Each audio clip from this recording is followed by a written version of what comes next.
Bah oui, être premier, il y a que ça. Être second, ça existe pas. Fais pas chier ou je te ferai une guerre comme t'en as jamais vu. Go ahead.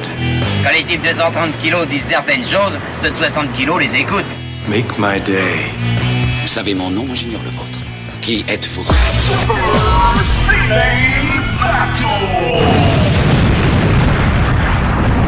Le second, c'est un con.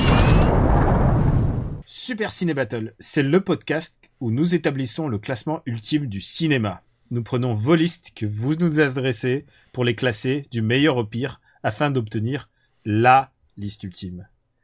Pour m'accompagner dans cette tâche un peu difficile, il me fallait un compagnon d'armes. Il me fallait Band of Brothers, il me fallait Stéphane Boulet. Oui, Daniel. Stéphane, où es-tu ?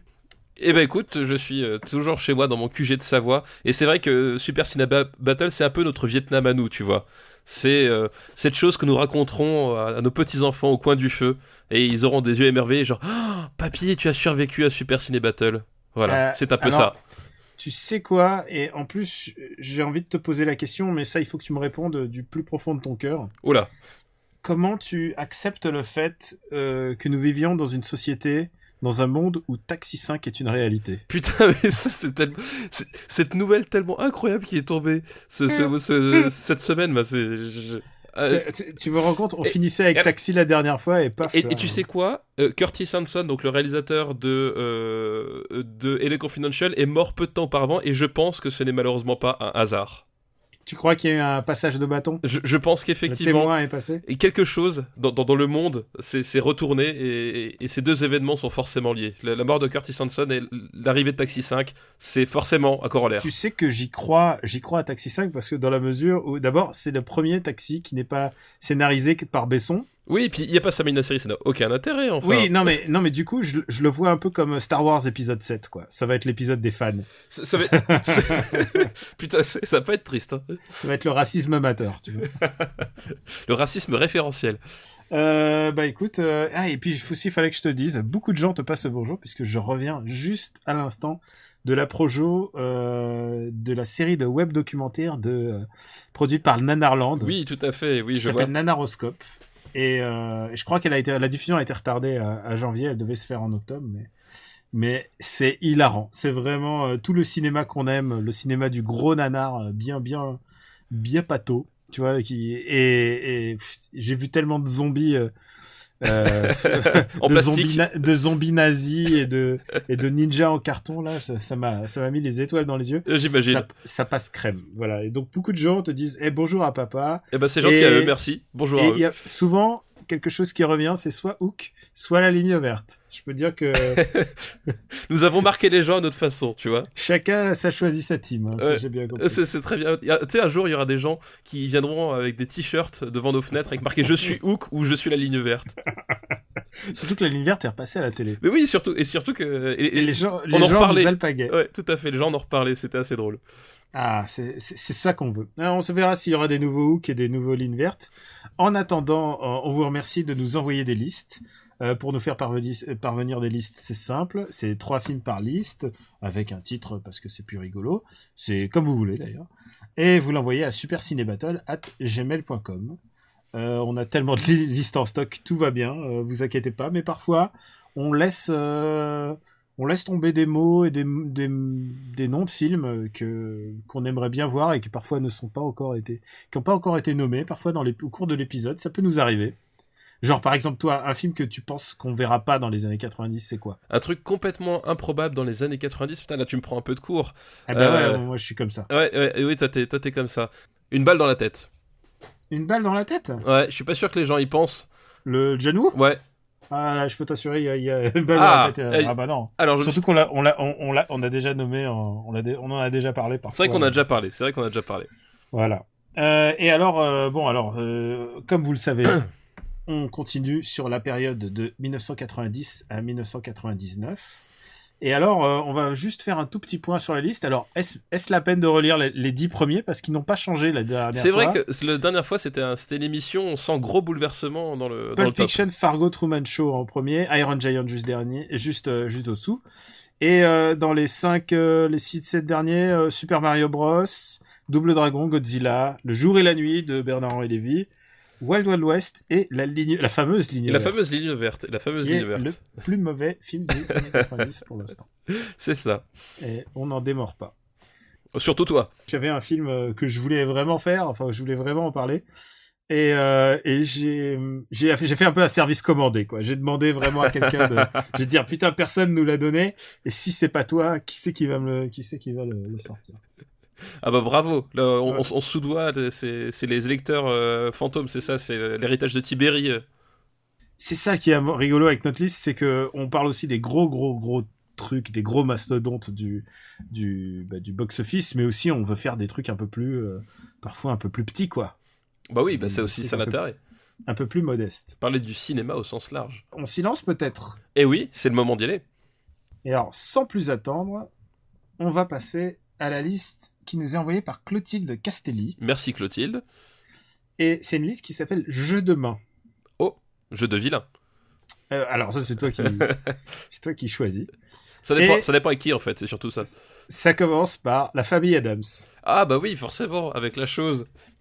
Bah déjà, la famille Adams, ça m'évoque immanquablement, qu'est-ce que je raconte? J'invente des mots, voilà, c'est comme ça. Ouais. Ça m'évoque immanquablement Raoul Julia, qui joue...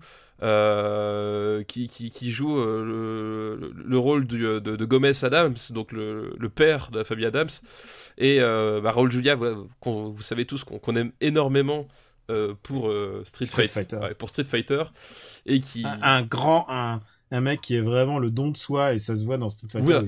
Et puis là, même dans la famille Adams, il est tellement il est tellement exubérant, tellement fou. Enfin, il bouffe l'écran. Et déjà, voilà, c'est le premier truc que je retiens, c'est Gomez Adams incarné par Raoul Julia, quoi. C'est un acteur, un personnage qui t'alpague tout de suite, quoi.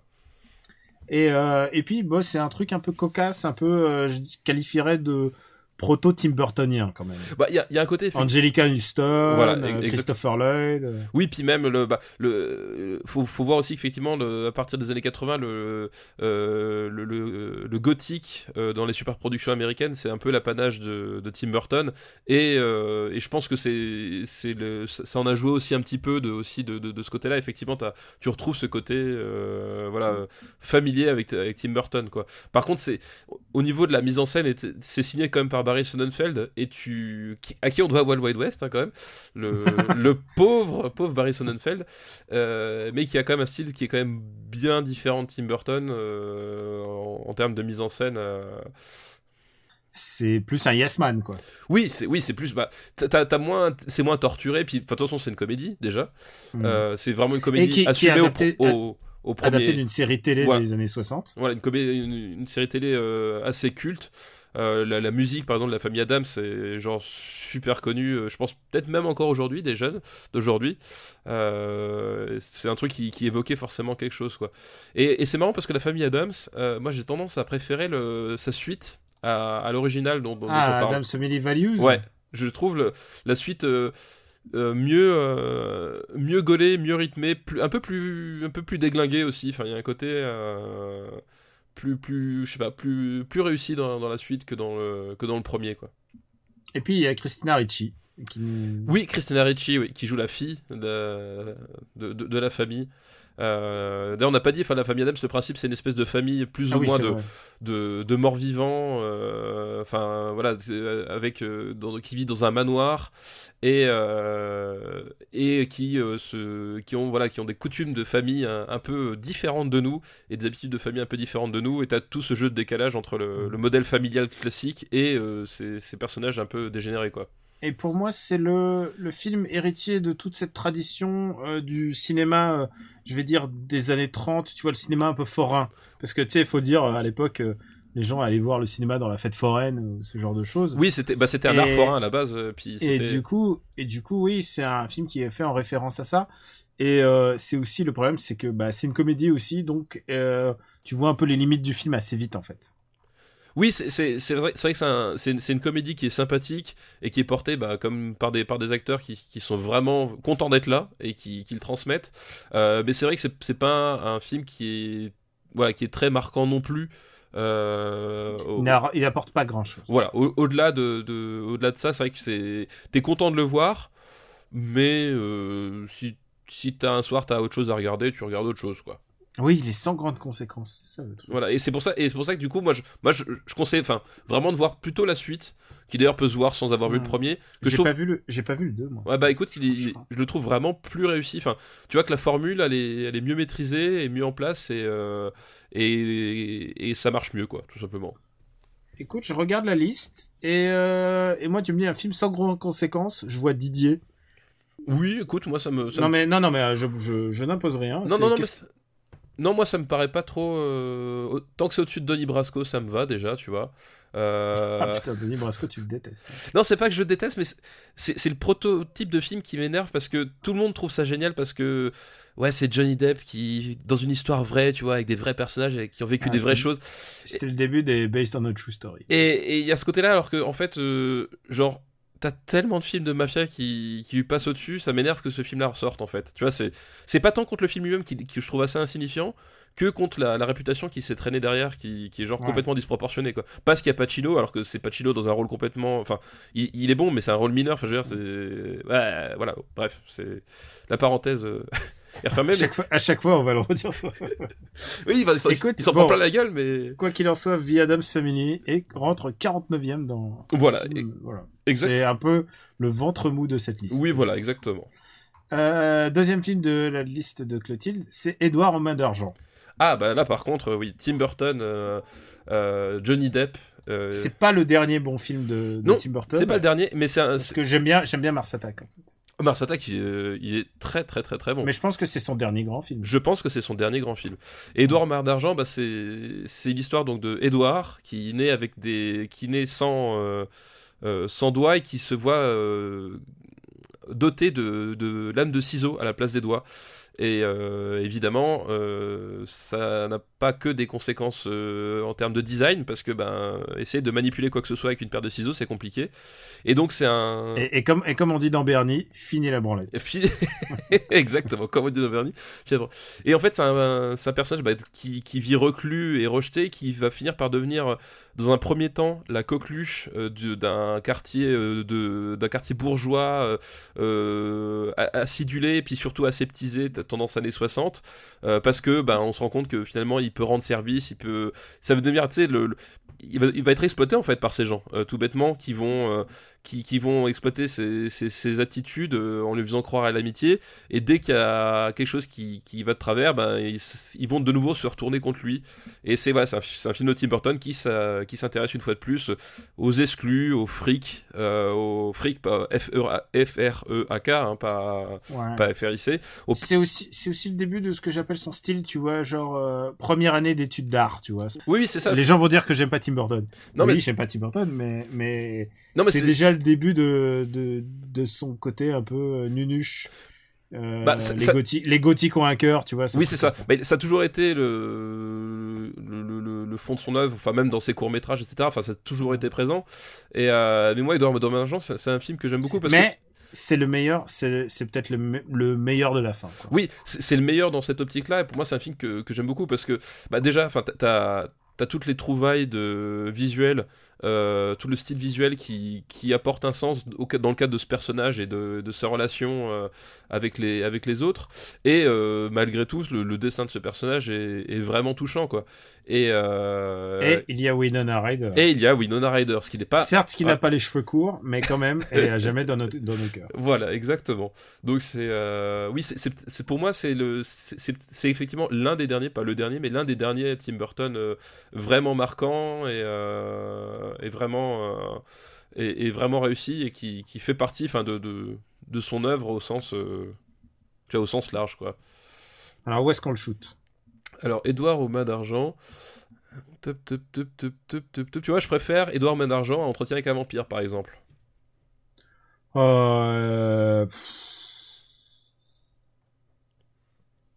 Tu préférais regarder Édouard aux mains d'argent que Street Fighter? Oui, quand même. Ouais, je trouve ça. Putain, je trouve ça quand même. Regarder GoldenEye, tu vois. Moi non. Enfin, je trouve ça rude de le mettre en dessous de Street Fighter, en fait, tu vois. Ok, écoute, je te le donne. Ok. Au-dessus de Raison et Sentiment, ça c'est sûr. Mais écoute, j'y vois une certaine. Ouais, c'est vrai qu'il y a certaine filiation. Il y a un certain. Comment dire il y a un certain groupement d'idéologie dans ce classement-là, là, cet endroit-là. Mais c'est ça qui est magique avec tes listes, c'est que ça a l'air toujours super cohérent en fait. Quand oui, c'est ça. Et les mecs te disent, oh putain, ils ont pensé à tout. Ouais. Alors qu'en fait, pas du tout. Et le troisième film de la liste de Clotilde, c'est La leçon de piano. Ah, La leçon de piano. C'est une palme d'or, ça, non, en plus, je crois. C'est Jane Campion. C'est Jane Campion, une palme d'or. C'est pour celui-là, c'est pour suivant, je sais plus, parce qu'il y avait... Non, je crois pas qu'elle a eu la palme. Parce qu'en fait... si, elle a eu la palme, parce que c'était la première fois que c'était pour une réalisatrice. Voilà, c'est ça. Parce qu'il y a une époque, Jane Campion, elle était genre de tous les festivals de Cannes. C'était genre devenu incontournable, quoi. Il y a aussi un autre truc, c'est qu'il n'y a pas beaucoup de réalisatrices femmes qui sont à Cannes. Il y a eu la fameuse année où il y en avait aucune. Oui, tout à fait. Récemment, genre, les mecs, genre, vraiment, vous en avez trouvé aucune. Vraiment aucune.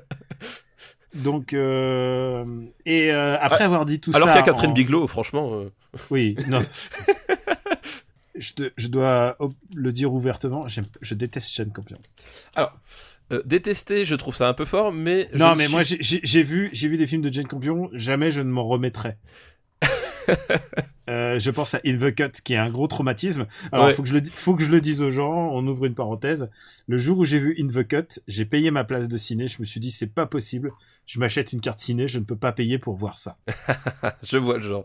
Ouais, je peux plus financer ça, quoi. Voilà. In the Cut, pour moi, c'était la fin de Jane Campion, mais c'était la fin de Meg Ryan. C'était horrible. Oui, je vois tout à fait. Très très mauvais. Mais en plus, cette période-là est très mauvaise pour elle. Hein, je tiens à dire. Non, mais c'est pas une rédaction. Le son de piano est beaucoup plus digne que ça, quoi. Oui, c'est ça. C'est que l'histoire, enfin, c'est l'histoire, je sais plus, c'est d'une jeune femme qui elle va en Nouvelle-Zélande. Ouais. Et donc elle est promise au mariage. Elle est envoyée par son père, un truc comme ça. Enfin, il y a une relation qui est un peu bizarre entre elle et sa famille et qui débarque là-bas.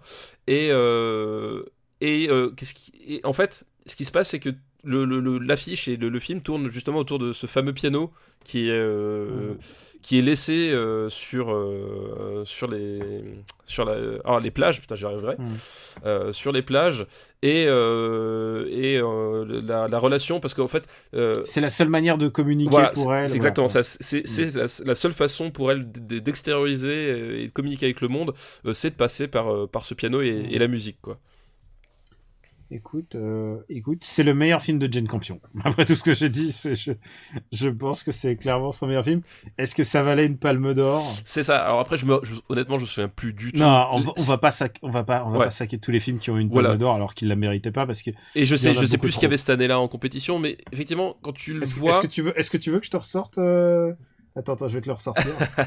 Parce que ça, c'est horrible, parce qu'à chaque fois, tu vois les films qui l'ont pas eu. Bon, il y avait Body Snatcher de Abel Ferrara. Ouais, ça c'est de la merde. Il y avait Adieu ma concubine. Ah, Adieu ma concubine. Je suis pas ultra fan d'Adieu ma concubine non plus. J'adore Adieu ma concubine. Je suis pas ultra fan quand même. Et aucune liste ne l'a mentionné. Je suis pas sûr, mais je crois que. Il y avait Chute libre de ton ami Schumacher. Ah, tu vois, comme quoi. Il y avait King of the Hill de Soderbergh. Je regarde les trucs intéressants, hein, tu vois, pas genre Louis enfant roi. Je suis pas sûr que. Je suis pas sûr qu'on a. Il y avait ma saison préférée de Téchiné. Il y avait beaucoup Much Ado About Nothing de Kenneth Branagh. Ah oui, c'est vrai, exact. Il y avait évidemment un Ken Loach déjà. Quoi. Ah bah oui, bah, genre, est-ce que j'ai besoin de dire lequel? On s'en fout. Non mais ça fait partie de ces mecs qui squattent le festival. Mais je pense que d'année en année, en fait, on s'aperçoit pas, mais ils restent à l'intérieur du palais de festival et les types le libèrent. C'est un peu comme le Minotaure, il est prisonnier à l'intérieur du palais des festivals. C'est génial. Et figure-toi que hors compétition, Cliffhanger était diffusé. Voilà, du vrai cinéma, Cliffhanger. Et Madadayo de Kurosawa, putain. Ah oui, ça, il y avait Kurosawa. Ouais. Bon, après, c'est pas sa meilleure période, hein. Faut quand même dire ce qui est. Ouais, mais faut respecter là, parce que c'est la fin. C'est ça. Bon, écoute, maintenant qu'on a bitché un peu sur le festival de Cannes, écoute, par rapport à tout ça, elle l'a pas démérité du tout. Non, on a été mauvais. En plus, enfin, le souci, et en plus là, ça se pose vraiment dans d'autres termes. Sauf si il y a Wim Wenders aussi. Ah oui, c'est vrai. Mais c'est un film que je trouve pas mauvais, mais juste il me parle pas vraiment. Il y a un côté un peu. Il y a un côté film fait pour. Enfin, c'est un côté très académique, un peu. Un peu pompeux qui moi me gonfle malgré certaines qualités, enfin, d'écriture et même de mise en scène. Il y a pas que de. C'est pas complètement raté, mais écoute, ça me parle pas, quoi. Moi, je pense à un style de film là, et le style de film que j'aime. Et la leçon de piano n'est pas du tout dedans. Oui, non, mais voilà. C'est bizarre. C'est ça, ouais. C'est vraiment ça, quoi. Mais je peux pas nier que c'est un film bien appliqué, bien fait, ouais. une jolie et c'est pour ça photo. Il pourra plaire à certains, mais bon, et Holly Hunter qui est super, enfin vraiment. Oui, voilà, c'est ça. En plus, oui, voilà. C'est que c'est bien interprété. Enfin, il y a tout un tas de qualités.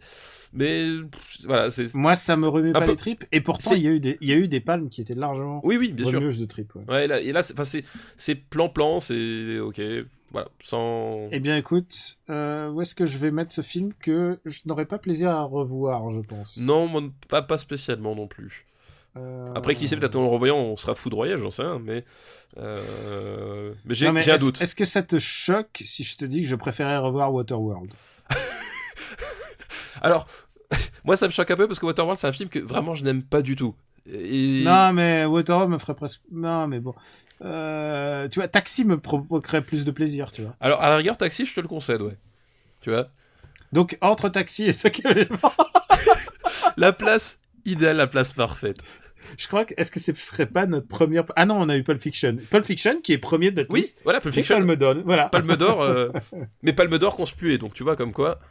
On peut pas nier le fait que Pulp Fiction nous a clairement plus marqué, nous et tous les auditeurs, je suis prêt à le parier, que la leçon de piano. Oui, on est bien d'accord. Voilà. Bon, écoute, merci pour cette très très bonne liste. Merci pour cette très bonne liste, ouais, tout à fait. Et on va passer maintenant à la liste de Benjamin Benoît. Merci Benjamin, ou Benoît, peu importe qui tu es. Non, c'est Benjamin. C'est les mecs un peu relous qui ont des noms de famille, genre Benjamin François, c'est un peu ridicule ce genre de truc, quoi. Benjamin, mais ce serait pas le nom de Quix ? Oh mince, c'est un pur hasard, dis donc. Et alors, cette liste s'appelle « Être une terrible personne ». Je crois qu'elle est destinée à nous, hein, il me semble. Je pense qu'il y a un message caché. Écoutez, les amis de mauvais esprit, accrochez-vous, on est parti. Et le premier film de cette liste, c'est Opération Cornet de Bif. Oh putain, Opération Cornet de Bif, c'est celui avec Reno et Clavier, c'est ça ? Ouais, exactement. Oh, j'ai des souvenirs de souffrance sur ce film. C'est hardcore, quoi. C'est à l'époque où Clavier était encore à peu près contrôlable. Oui, à peu près, parce que c'est déjà Clavier. Je peux l'annoncer tout de suite, Les Anges Gardiens est beaucoup moins bon. Hein. Ah non, Les Anges Gardiens, peut-être qu'on en reparlera, mais ce film, il y a tellement de choses à dire dessus. Mais Cornet de Bif, déjà, c'est bien la comédie, super con, super hystérique. Et déjà son montage devenait un peu fou, quoi. Oui, c'est vraiment ça, enfin le montage sous coke, hein, c'est on l'a suffisamment mentionné, à la limite de se prendre un procès. Mais c'est le problème, c'est ce genre de comédie qui pensent que les dialogues vont être drôles parce qu'ils sont hurlés par les comédiens. C'est déjà un peu le début de la fin. Et surtout qui se dit flûte, le rythme c'est que ce soit hystérique, que ce soit rapide, machin, c'est que tu comprennes rien. Et en fait c'est saoulant, quoi. C'est vraiment la Cornet de Bif, c'est pénible à voir. C'est pénible au sens physique, quoi. Est-ce que c'est pas celui-là où il y a un mec qui imite Mitterrand? Ah mais oui, il y a Didier Gustin qui fait Mitterrand. C'est celui-là, ouais. Genre Didier Gustin comme ressort humoristique, quoi. Il voit le niveau du film, quoi. Non mais en plus, tu sais, c'était les imitations de Didier Gustin. Tu sais, tu fermes les yeux, t'essaies de deviner qui ce qu'il imite, quoi. C'est ça. Au moins Michel Leb, on savait quand il imitait le noir, tu vois. Il y a pas d'ambiguïté. Mais là, Didier Gustin. Ouais, mais. C'est un ouais, il y avait tout ce truc avec le militaire qui gueule, tu sais, le militaire type de tous ces films-là. Non, mais ça fonctionne. Enfin, vraiment, c'est un film qui fonctionne pas. Et il y a Valérie Lemercier qui est un peu en pilote automatique. Et j'ai souvenir quand même qu'il y a énormément de cascades. Ouais. Oui, c'est vrai. Oui, il y avait ce côté à l'américaine, entre guillemets, qui voulait donner. Putain, mais c'est tellement con parce que Poiré, il a quand même fait quelques bons trucs, mais là, les années 90, ça commence à partir tellement en latte, quoi. Où est-ce qu'on va, on va tout de suite le juger, on va passer à autre chose parce que. Ouais, putain, non, il va bas, quoi. Enfin, il va bas, il va au-dessous de la leçon de piano, c'est sûr. Oui, c'est sûr. Tu vois, genre Hook, Jeanne d'Arc, tu vois, les films hystériques abrutissants comme ça, il a sa place par là. Moi, quoi. je le mets au-dessus des évadés encore. Parce qu'il y a Didier Gustin. Alors, ok, il y a Didier Gustin, c'est mieux que les évadés. Écoute, c'est un argument qui, moi, me va. Ah, Opération Cornet de Bif. Et on le rappelle une fois de plus. Pense à tous ces auditeurs qui, quand même, quand on parle de Didier Gustin, ne voient absolument pas qui c'est. Nous sommes en 2016. Googlez, les amis. Googlez ses meilleurs sketchs. Les meilleurs sketchs de Didier Gustin. Il n'y en aura pas beaucoup. Je suis sûr que c'est un mec très sympa du reste. Ah oui, ça, on juge pas. Hein. Alors, dans la liste des très mauvaises personnes de Benjamin Benoît, il y a La vie est belle. La vie est belle, celui de... Qui est une autre palme d'or. Celui de Benigni, du coup. Ouais, oui, évidemment. Oui, pas le Franck Capra. Oui, plutôt pas le Capra. Oui, c'est pas la bonne décennie.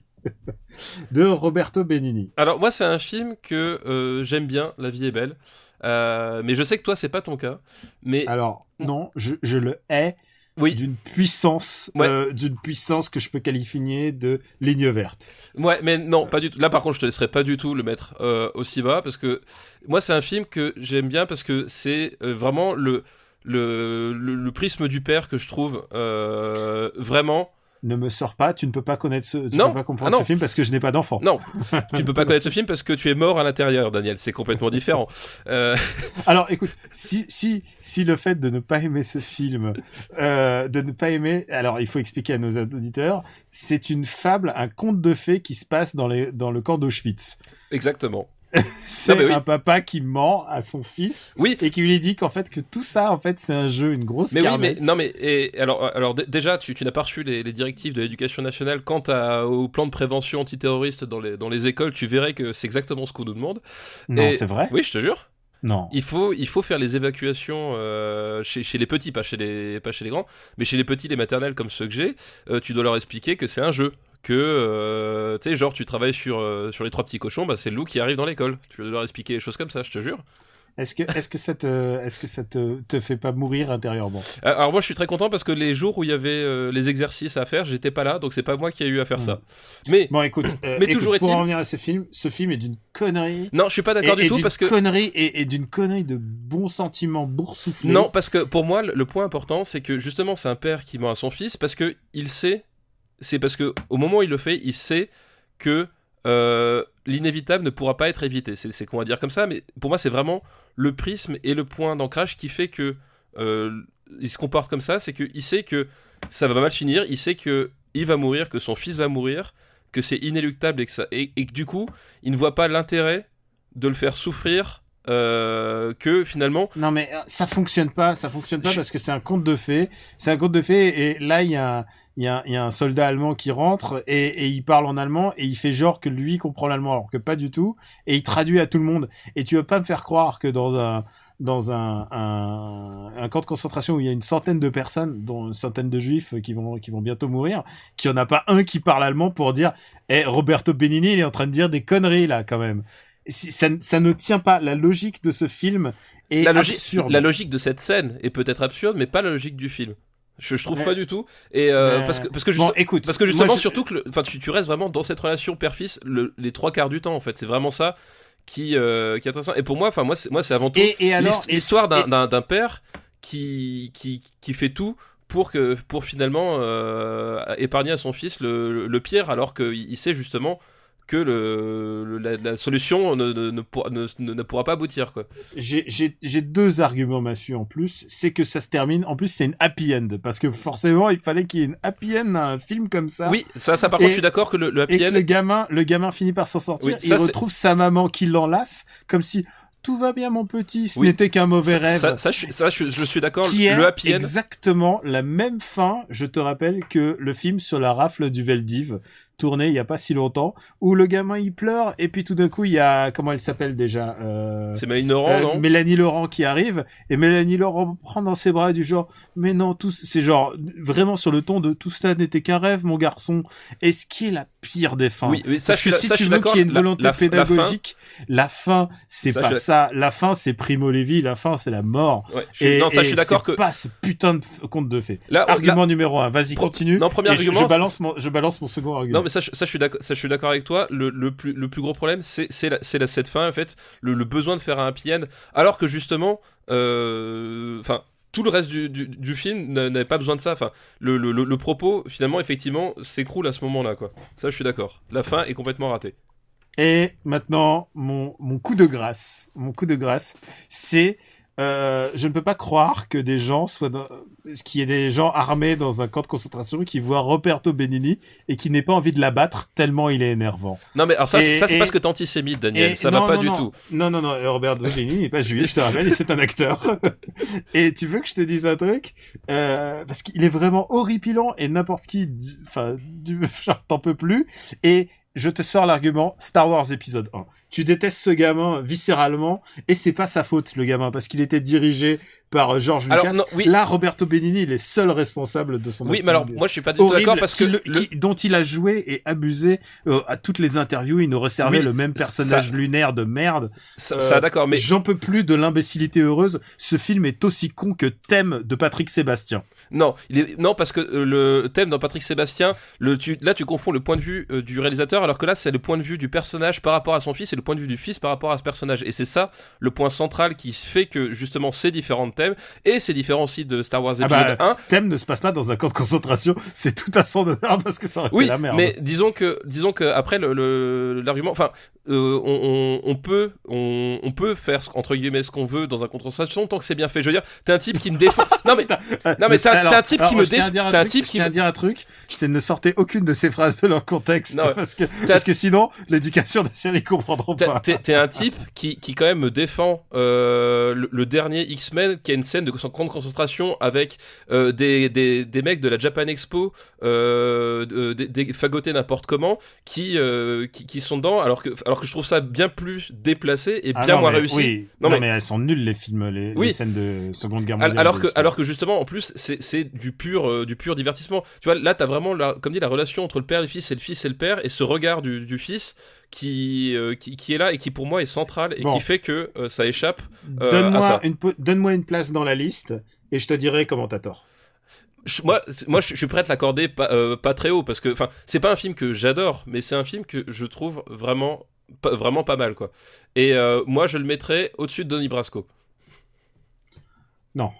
Parce que Donnie Brasco ne procure rien, alors que franchement, moi, la vie est belle. J'ai été touché à certains moments. Après, la fin est complètement ratée, etc. Et je peux comprendre qu'on trouve Roberto Benigni énervant, mais il y a vraiment quelque chose dans le film qui se passe. Tu m'avais sorti Star Wars épisode 1.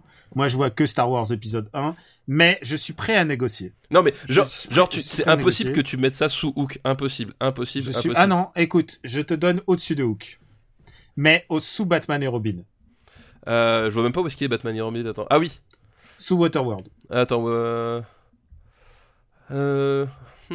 Allez, juste au-dessus de Waterworld. Parce que Waterworld, c'est vraiment un palier que je trouve...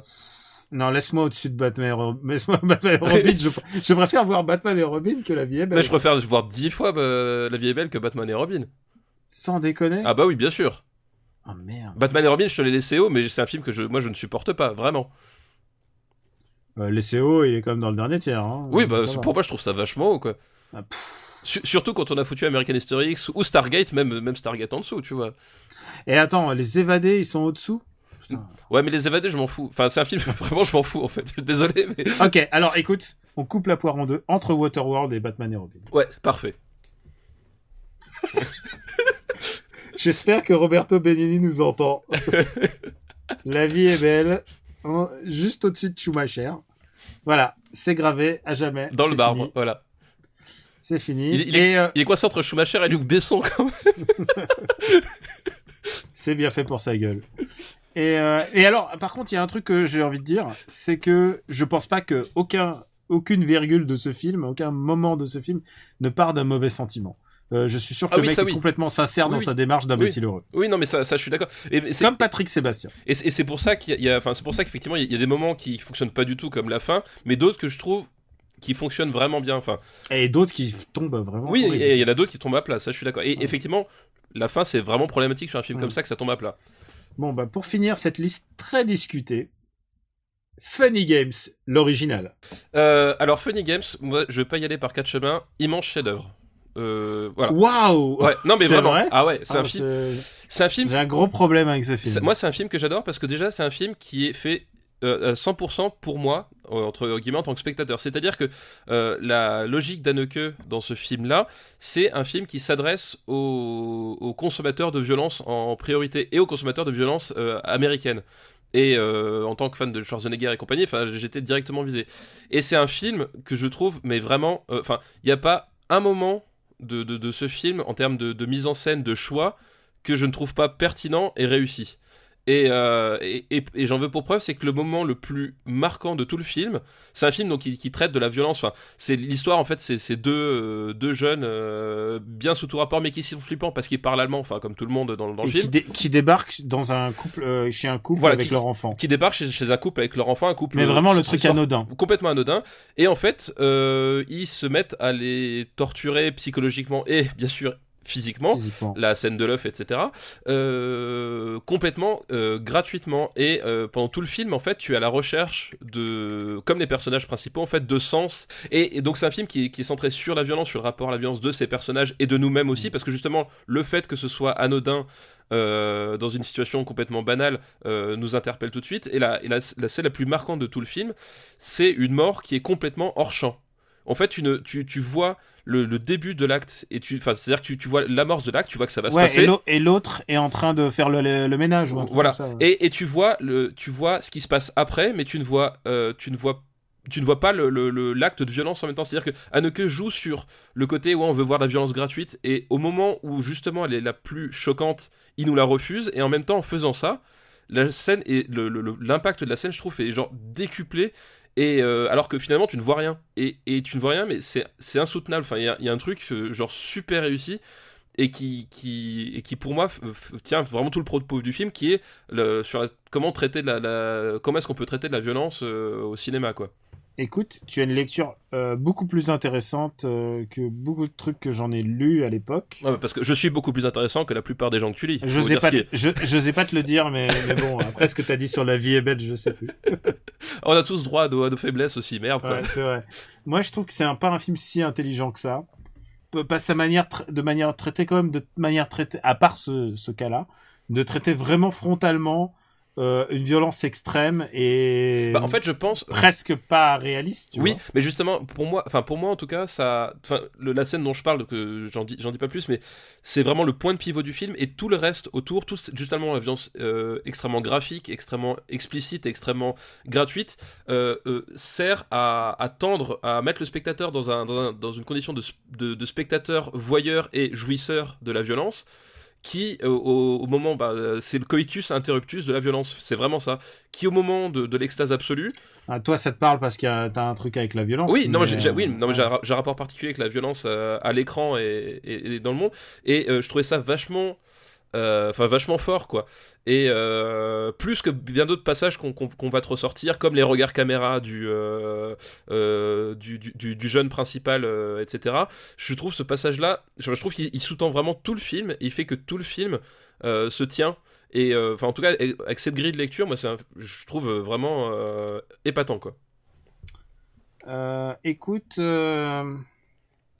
Ouais, moi je suis pas beaucoup moins. De la manière dont en plus ce film a été interprété et repris. Oui, mais ça c'est encore autre chose. Et du coup me l'a encore plus débecté. Ça c'est encore. Et c'est pour moi, c'est un peu c'est pas le piège, mais en fait je pense que Haneke en était conscient aussi, c'est que plein de gens. Je crois qu'il a en partie rejeté lui-même. Plein de gens l'ont vu pris au premier degré. Enfin, c'est un peu comme d'apologie, etc. Un peu comme Kubrick et son. Alors. Et son Orange Mécanique à l'époque. Voilà, ce que j'allais te dire, c'est que ce que fait Funny Games, Clockwork Orange le faisait 10 000 fois mieux il y a 20 ans plus tôt. 30 Ah ans oui, plus oui, tôt. oui, mais Clockwork Genre à des kilomètres. Clockwork Orange, Ouais. c'est pour moi, il est dans mon top 10 ever, donc évidemment qu'il le fait 10 fois mieux. Mais je trouve qu'Haneke le fait différemment et le fait avec un contexte qui est, c'est parce que Clockwork Orange, il avait un rapport à la société, alors que pour moi, Funny Games a vraiment un rapport au spectateur et à la société du spectacle de la violence, et je trouve que c'est pas tout à fait pareil. Ouais, écoute, moi c'est pas un film que j'aime, mais je suis prêt à écouter, je suis prêt à t'écouter. Voilà. Mais je peux pas le mettre au-dessus des ailes de l'enfer. Ah si, quand même. Pour moi, ça. Alors dis-moi où, mais vraiment c'est pas un film que j'aime du tout. Et c'est un film qui est suffisamment genre, c'est comme un jeu GameCube quoi. Il est tellement pas intéressant ils en ont fait des remakes HD quoi. Moi, oui, puisque Haneke a fait le propre remake. a fait son propre. Alors, chose étrange, c'est que le remake, donc avec Tim Roth et Naomi Watts. Ouais. J'ai le DVD chez moi, mais je l'ai jamais vu. Étrangement, je sais pas pourquoi. Ouais. Moi, je le mettrais sous Dark City. Non, un petit peu plus bas quand même. Ou c'est un petit peu plus bas, Daniel. Bah, je prendrais plus de plaisir je prendrais aucun plaisir à revoir ce film. Mais non, mais alors justement, pour moi, c'est pas un film que tu prends un plaisir, ou alors c'est que t'as un problème. Mais pour moi, justement, c'est le principe, c'est le propos du film, le principe du film, c'est que tu ne prennes pas de plaisir à regarder ce film. Non. Oui, mais ça, c'est le propos. Mais le propos de notre liste, c'est qu'est-ce qui nous fait plaisir. Oui, mais moi, ça me fait plaisir de pas prendre de plaisir sur ce type de film, tu vois. Je trouve la façon dont il me parle est incroyable. Non, mais tu vois, Chute Libre, je trouve plus intéressant, quoi. Non, parce que Chute Libre, je trouve que le début de Chute Libre est plus intéressant que tout Funny Games. Non, parce que pour moi, Chute Libre, t'as un vrai rapport de fascination qui n'est pas contrôlé du tout. Le truc, c'est que ce film me fait penser à la bande dessinée de Gottlieb. Je te tiens, tu me tiens, sur 3 pages où les mecs finissent par se foutre sur la gueule et se tuent, en fait. Et il y a un truc de violence. En fait, le cinéma d'Haneke, je suis pas client. J'aime pas sa manière de faire prêchi-prêcha, de me faire la morale. Genre vraiment quand je vois un film d'Haneke et que j'en sors en général, c'est pourquoi je me suis infligé ça, et 2, qu'est-ce que ce connard il vient me faire la morale quoi. Et parce que c'est vraiment ça que je ressens à presque tous ces films. Alors moi je les ai pas tous vus donc, et pourtant j'ai vu Amour, j'ai vu les autres, ça va quoi. Mais pour moi, c'est clairement un film de début. Enfin, pour moi, c'est vraiment un chef-d'œuvre et c'est vraiment un film de haut de classement, entre guillemets. Alors, écoute, je te donne le premier tiers, mais pas plus. Entre Édouard Romain d'Argent et Entretien avec un vampire. Ok, deal. Pouf. Mais tu me dois. Que de négociations.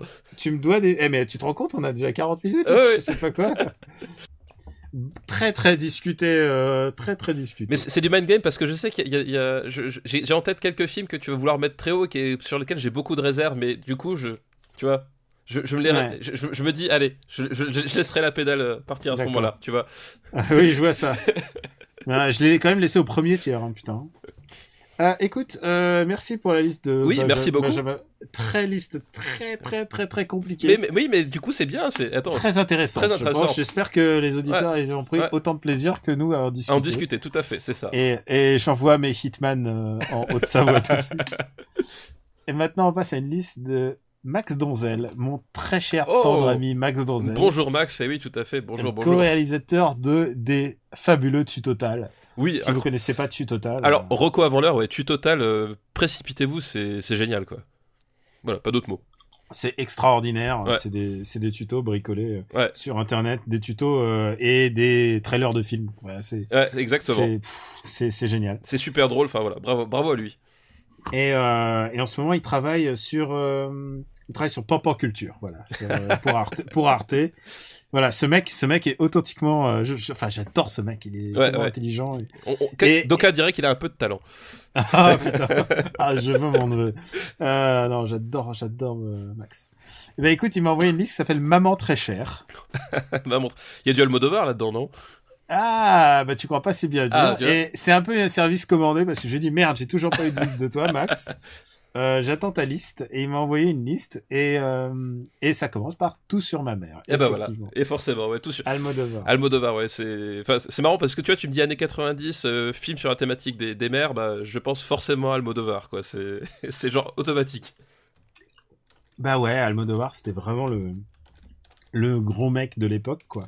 Bah, c'était... Et tu veux que je te dise, Oui, vas-y. j'adore Almodovar, mais vraiment, genre, tous ces films, Alors moi j'ai un gros problème justement passer le milieu des années 2000, genre je saurais plus, j'ai plus en tête exactement le défilé. Passer le milieu des années 2000, je commence à avoir un gros problème. Genre, tu veux dire Volver, ces trucs-là? Ouais, voilà. Moi, j'adore. Écoute, à chaque fois, je pense que le suivant, il va être naze ou quelque chose comme ça. Et El Piel qui habito, là, oh putain, extraordinaire film. Parce que moi, ouais, voilà, passer par ce mec par la vaquelle, vraiment... tu vois, moi j'ai un petit souci avec ce qu'il fait, et puis je trouve qu'il commence à tomber un peu dans la Almodovar exploitation, tu vois. Ouais, mais quand t'as sa filmo, quand t'as la qualité de sa filmo, que ça soit les films drôles, que ça soit les films touchants, c'est des films très personnels. Bon, et là, effectivement, Tout sur ma mère. Là, par contre, c'est un film sur les mamans actrices. Et sur bon, on va résumer en 2 mots. C'est une mère qui amène son fils pour son anniversaire voir une actrice au théâtre, et puis c'est un tramway nommé Désir, et puis lui il court après la bagnole et par accident il est renversé, il meurt. Mm-hmm. Et du coup la mère lui a juré 2 choses: d'abord d'obtenir l'autographe de cette actrice, et aussi de retrouver son père. Et comme elle avait, il est né, il a été conçu il y a 17 ans à Madrid, donc elle retourne à Barcelone. Oui, Barcelone, ouais, c'est ça, ouais. C'est débute à Madrid, mais ça part à Barcelone. Et très chouette ville d'ailleurs, Barcelone. Ah bah, pour ceux qui connaissent pas, vraiment à voir, quoi.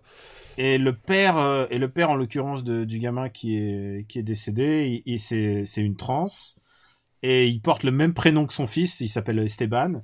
Et il est transsexuel aussi. Ouais, il est trans, oui. Voilà, c'est une trans. Ouais, oui, pardon, excuse-moi, je ne t'écoutais pas. Excuse-moi. Et ouais, non, c'est un film complexe parce qu'il y a pas mal de personnages qui se greffent. Il y a le personnage de... comment elle s'appelle? J'oublie. Comment ça s'appelle? De Penélope Cruz. Oui, tout à fait, oui. De personnage de Rosa qui vient c'est une religieuse, mais enfin, il y a plein de personnages qui viennent enrichir l'histoire, et beaucoup de gens y voient le film le plus perso, relation sur la femme avec Almodovar. Je pense que Volver est encore plus fort que celui-là. Ah, moi je trouve, je préfère, enfin, je trouve qu'il y a dans Tout sur ma mère une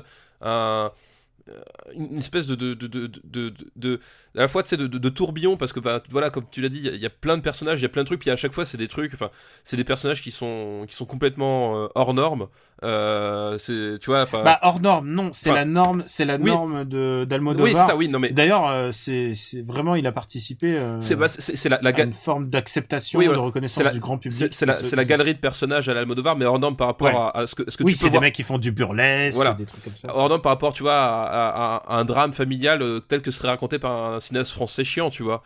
T'as vraiment tout cette espèce de truc, et pourtant il y a un côté qui est très proche de nous. Enfin, il y a un côté, tu sais, il y a un côté, c'est vraiment c'est vraiment une attitude de cinéaste, vraiment du cinéma, et en même temps c'est, tu sens que le truc, il y a une vraie prise avec qui peut toucher entre guillemets les vrais gens. Enfin, tu vois, t'as pas ce côté, tu vois, à chaque fois, c'est pour ça que je parlais de cinéaste français chiant. C'est Almodovar à cette époque-là, c'est un type qui faisait des sujets de films français chiants, mais en faisant du cinéma, et ça change tout, quoi. Moi, écoute, son cinéma d'avant, le cinéma d'avant, Tout sur ma mère, je l'aimais aussi. Oui, non, bien sûr, oui. Talon aiguille. Ouais, bien sûr, ouais. J'ai une très grosse affection pour Kika, qui est pour Attache-moi, qui est vraiment, c'est vraiment à chaque fois des films très très humains, et il les fait comme vraiment peu de gens, peu de réalisateurs le font. Et avec à chaque fois cette espèce d'humanité, de sensibilité qui est parfaite, vraiment parfaite. Et pourquoi Tout sur la mère, peut-être c'est celui qui est, à mon avis, son film le plus cinéphile. Là, je te parlais, il y a le Tramway nommé Désir, mais il y a énormément de références à Hitchcock, notamment dans la photo. Vraiment, genre, c'est vraiment un truc service commandé, genre fais-moi du Hitchcock. C'est vraiment Federico Garcia Lorca. C'est son film de fanboy. Et à tel point qu'à la fin, il le dédie à toutes les femmes actrices, à toutes les femmes, à ma mère. Enfin, genre, il fait un gros truc. C'est son film hommage. C'est peut-être le pourquoi c'est pas mon film préféré d'Almodovar. Alors c'est pas mon préféré non plus, mais il reste. Enfin, ça reste quand même du très très gros cinoche. C'est du très très gros cinoche et vraiment, enfin c'est super touchant et super prenant. Enfin, c'est vraiment voilà, c'est un film. Effectivement, c'est pas mon préféré non plus d'Almodovar. Faut remonter un peu plus dans le temps pour tomber dessus, mais ça reste enfin c'est un film. Tu le vois, tu comprends pourquoi est-ce que à cette époque-là, c'était. Oui, je pense que c'est des films indispensables pour comprendre Almodovar. Exactement, quoi. Quoi qu'il arrive. Là, tu comprends le phénomène Almodovar, tu comprends pourquoi est-ce que, son nom revenait dans toutes les discussions cinéphiles, dans tous les festivals. Enfin, pour le coup, lui, c'était, Et lui-même, genre, quand tu vois ce film, il y a aucun doute sur son amour du cinéma. Genre, il dit j'aime les femmes et tout. Il adore le cinéma, il se sent à tous les plans, les plans que ce soit à Barcelone. Ouais, bien sûr, c'est. Bon. Ouais, donc ouais. On va le classer haut, je pense, quand même. Oui, je pense qu'il mérite une place assez haute. Écoute, je vois Ghost Dog et Schindler. Je le mettrai entre Ghost Dog et Schindler List. Écoute, ça me paraît pas mal du tout. Ouais. Je regarde, attends, qu'est-ce qu'il y a au-dessus? Non, je le mettrais presque au-dessus de Cité de la Peur, mais... Bon, allez, je laisse parler d'instinct. Entre God Dogs et Schindler List. Ouais, c'est ça. Ce qui fait de lui le 14e meilleur film des années 80. Sans la voix qui parle en toi, Daniel. Laisse-toi porter par la voix de la vérité. Ouais, mais bon, là, cet épisode, j'ai dû faire beaucoup de contre, en fait. Alors, le film suivant est Spanking the Monkey. Est-ce que tu l'as vu? Alors, Spanking the Monkey, le titre ne me dit rien, mais... Ah bah écoute, alors, Spanking the Monkey, pour nos auditeurs qui ne sont pas linguistes, ça veut dire littéralement se masturber. Et c'est un film de David O. Russell. Et je connais assez bien ce film parce que j'ai écrit une bio de David O. Russell à l'époque de American Hustle pour Slate. Donc c'est un film que tu vas surclasser par rapport à sa véritable qualité. D'accord, je vois. Alors non. Et pourquoi j'ai choisi spécifiquement ce film? C'est parce qu'à la dernière liste, tu m'avais dit, tu sais, dans ton petit ton, genre un peu moqueur, genre oh là là, les nazis, tout ça, machin, on aime bien les films avec les nazis. Il y avait pas de nazis la dernière fois. Tu disais, on manque de films sur l'inceste, et bah, c'est une comédie sur l'inceste. Manque de films sur l'inceste. Ouais, et je voulais t'entendre ton avis. Et c'est l'histoire d'un gamin qui a 17 ans, donc le mauvais moment de l'adolescence. Il est coincé chez sa mère. Moi, mes 17 ans, c'était pas terrible. Oh putain, moi c'était génial, quoi. C'est la meilleure période de ma vie entre 15 et 20 ans, quoi. Il y a que des connards qui me disent ça. C'est peut-être pour une raison. Et donc il est coincé chez sa mère pendant l'été, son père est absent, et il fait des petits boulots, je crois, mais il est vraiment coincé tout l'été là-dedans. Et à un moment, tout d'un coup, il est pas en échec scolaire, mais il a foiré des examens ou je sais pas quoi. Et tout d'un coup, sa mère, elle fait des caprices, donc elle a une jambe cassée, donc il doit l'aider. Et puis au bout d'un moment, ils vont se rouler une galoche et ils vont coucher ensemble. Comme ça. Ah, j'adore ce petit blanc que je ne couperai pas au montage. Et c'est une fucking comédie. Et c'est le premier film de David O. Russell, un film qui lui a coûté que dalle et qui a rapporté plein d'argent. Et c'est difficile d'accepter le fait qu'une comédie soit... parle d'un sujet pareil, quoi, c'est ça. D'un sujet pareil, alors que honnêtement, c'est une vision d'horreur. Et je peux te dire que la scène qui suit ou le réveil ou ce môme qui est littéralement perdu avant et qui est 10 000 fois perdu après, la scène post-coïtale est horrible. C'est horrible.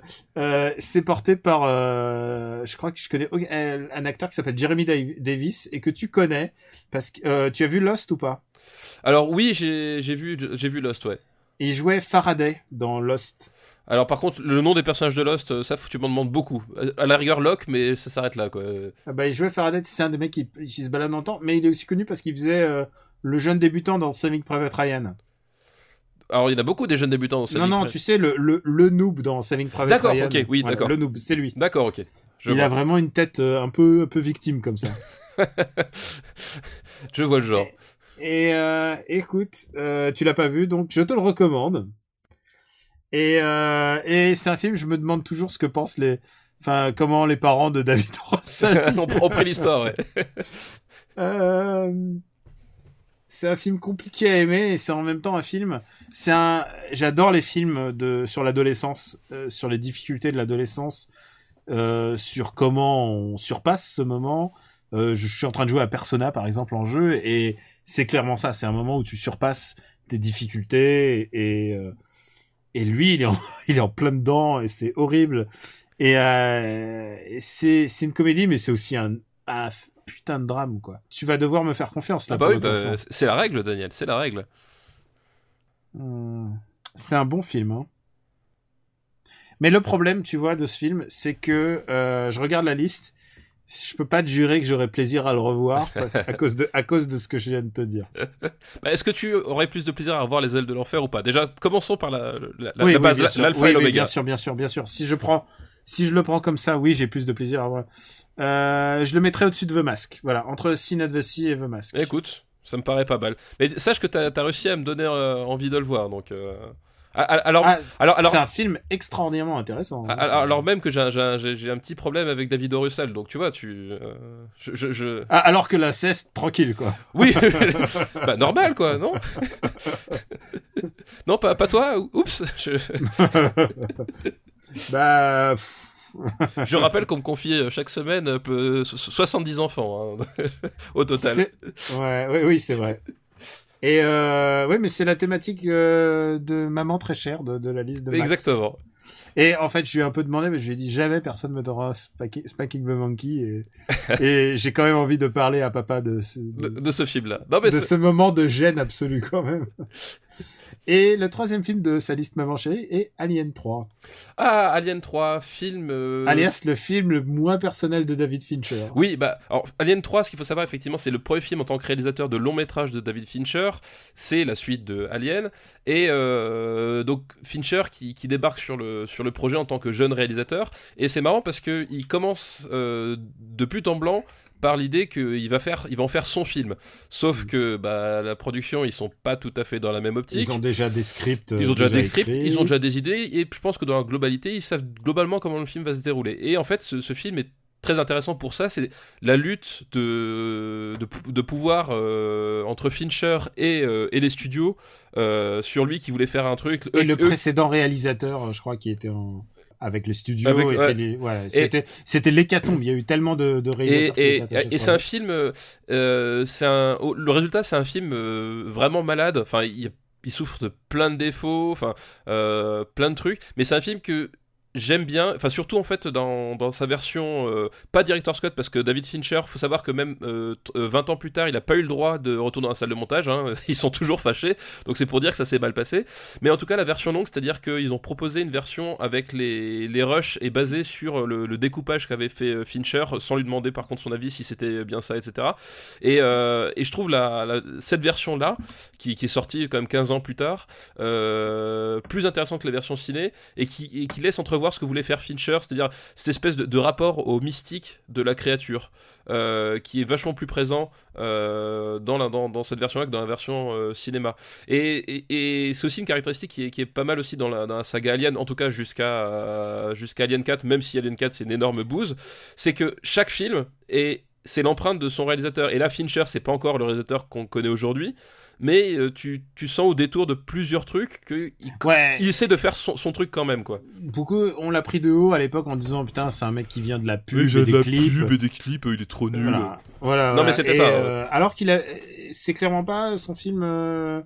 C'est pas son pire film. C'est pas son pire film, et c'est même pas son film le plus impersonnel, c'est ça le pire. Non, c'est ça le pire. C'est ça le pire, c'est que c'est un film, il est malade, et il fonctionne pas à plein de niveaux, etc. Et des trois qui étaient sortis à l'époque, c'était clairement le moins bon, il y a vraiment pas photo.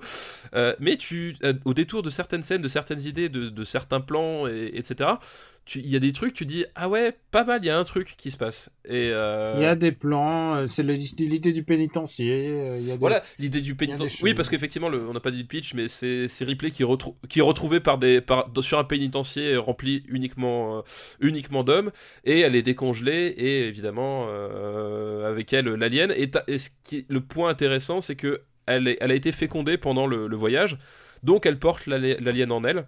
Donc la maman de la liste. La maman de la liste, et t'as toute la relation qu'il y a entre elle par rapport à son corps qui change, à cet alien qui refuse de la tuer parce qu'il est porteur d'alien, de l'ADN, etc. Enfin, t'as tout un truc qui se met en place à ce niveau-là, et voilà, et qui en fait un film bancal mais pas inintéressant. Et puis en plus Sigourney Weaver, elle en pouvait plus, elle voulait tuer son perso. Voilà. Enfin, et Fincher lui accorde parce que il s'est battu jusqu'au bout pour la tuer. Et d'ailleurs, c'est la Fox a fini par dire OK, on la tue, mais par contre, ils ont voulu rajouter le plan où l'alien sort à la fin pour bien qu'on comprenne pourquoi est-ce qu'elle fait ça. Genre, les gens ont pas compris depuis 1h50 ce qui se passait, tu vois. Et alors que dans la version finale, le plan original de Fincher, elle sautait dans le vide tout court. Voilà, t'avais les petits détails, tu vois, pour montrer un peu jusqu'où ça allait l'enculage de mouche, quoi. En fait, ça serait plus intéressant d'en avoir un director's cut. Mais je crois qu'on l'aura jamais. Même Fincher ne veut plus retourner sur le monde. Enfin, je crois qu'il en a sa claque. Mais Alien a traumatisé beaucoup de gens. C'est une licence qui a traumatisé beaucoup de ses réalisateurs après le 2. Le Alien 3, Alien 4, c'est des traumatismes pour les équipes. Mais c'est un film que moi j'aime bien, mais il souffre de beaucoup de problèmes malgré tout, quoi. Écoute, je n'ai aucun affect ni aucun dégoût. Je pense que ça sera mieux qu'Arachnophobia. Oui, c'est mieux qu'Arachnophobia, mais c'est moins bien que Wayne's World. Bah écoute, entre Wayne's World et alors qu'est-ce qu'on voit? Wayne's World et le cousin, que ça te va? Ouais, très bien, ouais, ça me va très bien. Alien 3. Un film sans passion, on va dire. Hein. Un film à passion contrariée, voilà, quoi, c'est... Écoute, je regarde l'horloge, on va se faire encore 2 listes. Ah, parfait. Et On voit que je suis content. Dis. Oui, non, mais attends. Je vais faire un Patreon et ça va être passer un certain cap d'argent. Les Super Ciné Battle vont durer 2 heures. Vont durer 2 heures, c'est ça. Voilà. Allez, cette liste s'appelle Un dernier pour la route, qui nous est envoyé par... D'abord, on remercie Max. Oui, Max, ouais, merci Max pour tous tes sacrifices. C'est une liste qui nous est envoyée par Dimitri Germain, qui nous a envoyé 15 000 listes. Et c'est le seul à... Merci Dimitri pour ta persévérance. À nous envoyer un dernier pour la route, et c'est que des derniers films des réalisateurs qui vont suivre. Ah, d'accord, c'est intéressant comme thématique. Plus ou moins grand. Et alors on commence par Le Spoons de Gérard Houry. Le Spoons de Gérard Houry, oui, donc... On va être assez rapide sur ce film-là. Oui, c'est un remake. Un remake d'un film culte avec Fernandel. Réalisé par Pagnol. Alors, le Spoons, c'est une expression de cinéma, venant de théâtre, je sais plus à la base, exactement. Pour dire un peu le bêta demeuré. Voilà. Le bêta demeuré qu'on utilise à ses dépens, en fait, c'est ça l'idée. Et on se moque de lui et tout le monde lui fait croire qu'en fait il va jouer une grande carrière de comédien, et en fait c'est une réflexion sur le monde du comique, puisque genre jusqu'où on peut être drôle, est-ce qu'on peut être drôle dans le tragique, c'est ça tout à fait. La portée du film original. Et dans la version de Gérard Houry, Fernandel a été remplacé par Smaïn. Voilà. Je pense qu'on a tout dit. Voilà, on a tout dit. Et c'est une triste fin pour Gérard Houry, en plus avoir un film qui floppe comme ça. Ouais. Mais en même temps, comment tu veux passer après le Spoons original? Oui, tout à fait. Mais non, voilà.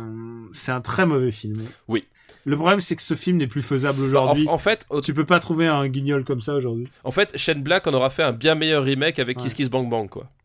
C'est vrai. C'est écrit par Albert Algoul, le savais-tu? Non, je ne le savais pas. Je ne connais pas le film jusque-là. C'est pas bien du tout. Non, non, voilà. Propose un truc. Dis-moi où tu vas. En dessous de risque maximum. Mais au-dessus de Star Wars épisode 1. D'accord. C'est l'honneur et sauf pour Gérard Houry. Mais Gérard Houry, encore une fois, grand réalisateur. Ah oui, et oui, il faut absolument pas s'arrêter. Rappelle un peu sa filmo, là. Ouais, parce que Gérard Houry, c'est quand même le mec du Cornio, de La Grande Vadrouille. Voilà, c'est quand même... De Rabbi Jacob. Enfin, c'est un type qui nous a vraiment fait rire, et fait rire... voilà, au sens premier, on riait pas de ses films, on riait avec ses films, quoi. Il avait vraiment fait des grandes comédies, et même des comédies moins grandes, mais genre Le Cerveau, qui est vraiment pas son meilleur, mais qui reste quand même cool. Enfin, tu vois, c'était Même L'As des As, j'aime bien, alors qu'il est, il est vraiment pas terrible, mais bon, c'est côté Belmondo. Ça, c'est un film très compliqué, quoi. Bah, il y a quand même Hitler et la sœur d'Hitler, quoi, donc... Bah, tu sais quoi, moi, je me souviens que mon père, il m'avait dit, je veux pas que tu regardes ça. Et il y a un ours. On doit pas rigoler là-dessus, mais en fait, moi, j'adorais ce film quand j'étais gamin. Oui, non, mais voilà, c'est fait, il y a un bébé ours, quoi. Il y a un bébé ours, et, là, et le sachiez-tu, dans L'As des As, il y a Florent Pagny. Oh merde, en gamin, c'est le gamin? Non, pas du tout. Il y a Florent Pagny, en fait, tu sais, L'As des As, c'est une histoire de boxeurs qui vont au jeu de Berlin, et un des boxeurs de la team de Belmondo, c'est Florent Pagny. Tu m'as brisé. Et alors je le sais pas comme ça. C'est juste que je l'ai revu il y a pas longtemps parce que je me revois les Belmondo super récemment, enfin super fréquemment parce que je suis grand fan. Et genre à un moment donné, j'arrête le film et je fais non. Je reviens en arrière et effectivement il y a Florent Pagny dans le truc et genre il est tout jeune quoi. C'est super bizarre quoi. Tu m'as brisé. À jamais. Donc voilà, c'était l'anecdote. Le film suivant de la liste de Dimitri, c'est Eyes Wide Shut de Stanley Kubrick, tout simplement. Le dernier film de Kubrick. Alors là aussi, film contrarié parce que Stanley Kubrick est mort pendant la post-production du film. Et que semble-t-il, ça a été un peu censuré par Warner Bros. Voilà, et que du coup, Warner Bros a dû finir le film sans lui et apparemment contre ce que voulait Stanley Kubrick. Alors le problème, c'est qu'il y a eu effectivement les problèmes de censure, c'est-à-dire que l'histoire, c'est un couple de notables new-yorkais qui ne s'aiment plus ou qui ne savent plus où est-ce qu'ils en sont. C'est l'adaptation d'une nouvelle. Hein, oui, tout à fait. Ouais. Qui ne savent plus où est-ce qu'ils en sont et on suit une nuit d'errance de l'homme, c'est-à-dire Tom Cruise, qui va passer par différentes strates plus ou moins fantasmées de la haute société et dont tu as les fameuses scènes d'orgie où la Warner a rajouté numériquement des personnages devant les nichons et les corps en... C'est ce qu'on peut appeler l'effet... Austin Powers. Oui, voilà, exactement. Donc voilà, ça c'est vraiment l'aspect le plus, enfin, qui est le plus controversé, qui est scandaleux, hein, honnêtement, disons-le. Mais après, il est ressorti en version normale, voilà, etc. Et c'est un film intéressant parce que c'est Nicole Kidman, c'est Tom Cruise qui était le couple star de ces années-là. Et qui était en train de se déchirer. Qui était en train de se déchirer, et surtout, qui sont restés à disposition de Stanley Kubrick pendant 2 ou 3 ans d'affilée. C'est-à-dire que Stanley Kubrick a étalé le tournage de son film un peu comme il le voulait. Et Tom Cruise, alors on peut dire ce qu'on veut de Tom Cruise, mais Tom Cruise, il a dit... Ok, moi, la chance de tourner avec Stanley Kubrick, ça vaut que je suis disponible pour lui, et dès qu'il m'appelle, je vais tourner. Et c'est ce qui s'est passé. Et c'est ce qui a rendu le film, d'ailleurs, si compliqué à faire, à monter pour tout le monde, parce que... les mecs ils tournaient il tournait voilà au gré de ses envies quoi et puis au gré des changements qu'il faisait etc. Enfin c'était complètement épique quoi. Ils étaient complètement à la disposition, à la merci de Kubrick, mais qui en plus avait pris un conseiller matrimonial pour essayer pour les faire communiquer entre eux. Ouais, tout à fait. Et pourtant l'alchimie entre les acteurs fonctionne à merveille. On peut dire, c'est exactement la même formulation que toi, on peut dire ce qu'on veut de Tom Cruise, mais il a une filmo incroyable. Oui, on peut dire ce qu'on veut de Tom Cruise, mais effectivement, il a fait des bouses, il a fait des erreurs, mais à un moment donné, il a un fucking Kubrick, il a un Michael Mann. Au-delà de sa logique purement commerciale de son image, il a une vraie logique quand même de choix de réalisateur. Enfin, je veux dire, quand il part faire Mission Impossible, il choisit Brian De Palma, tu vois. C'est genre, il prend pas le premier venu. Et il prend Brian De Palma à un moment où il est pas très bien. En plus. Oui, il y a des moments où t'es pas très bien et plus personne ne croit en lui. Enfin, il le prend pas par hasard, il le prend parce que c'est Brian De Palma, quoi. Donc voilà, Tom Cruise, il a quand même, malgré tout, contrairement à plein d'autres acteurs, il y a une vraie quand même logique de cinéphile malgré tout derrière le businessman aussi. C'est un film passionnant. Alors évidemment, moi, tu sais quoi, on me parlait d'orgie et tout. Tu sais, le côté voyeuriste, je me disais, putain, on va en avoir plein la gueule et tout. Non, oui, en fait, ça a été très survendu. Si tu vas avec ta meuf en te disant, le soir, on va faire une petite soirée. On va avoir des idées. On va avoir les soirées coquines. Non, c'est comme si t'allais voir Romance X. Hein. Sauf que, non, c'est quand même beaucoup mieux et moins déprimant. Oui. Et on oublie à quel point Nicole Kidman en 98, 99 est un peu une des plus belles femmes sur Terre. Parce que autant Tom Cruise il me dégoûte un peu.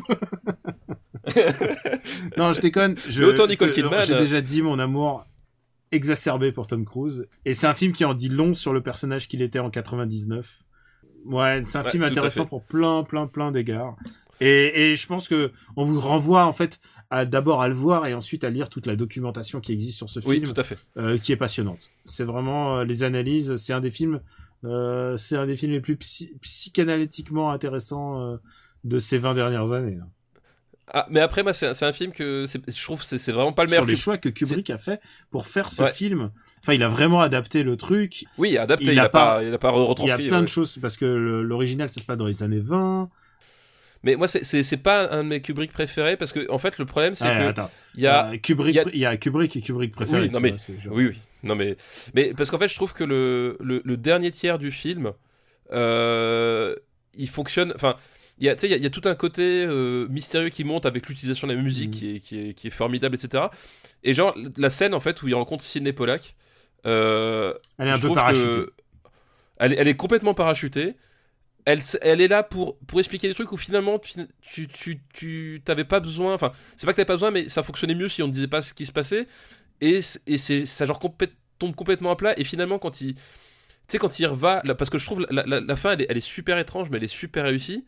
Mais genre, après ce segment-là, il y a un truc, ça désamorce un peu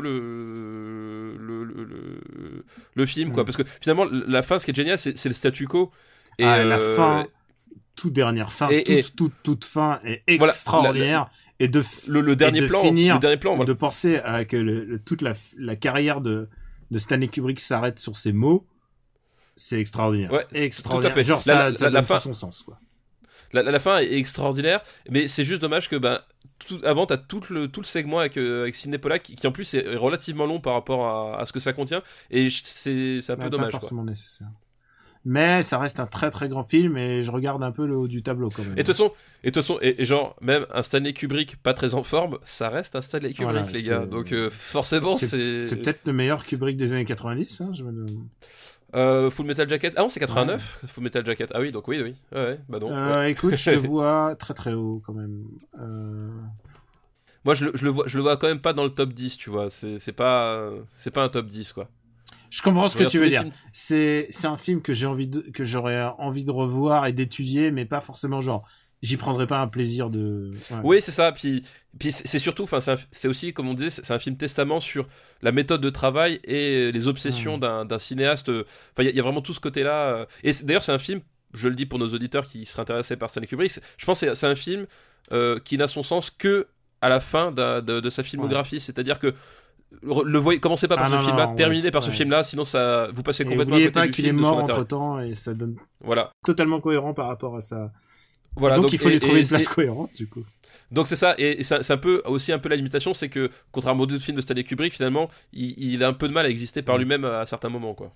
Voilà, si tant est que ce soit une limitation. Je suis en train de regarder, tu vois, genre, je vois sous. Alors, dis-moi si ça. Je te dis un titre.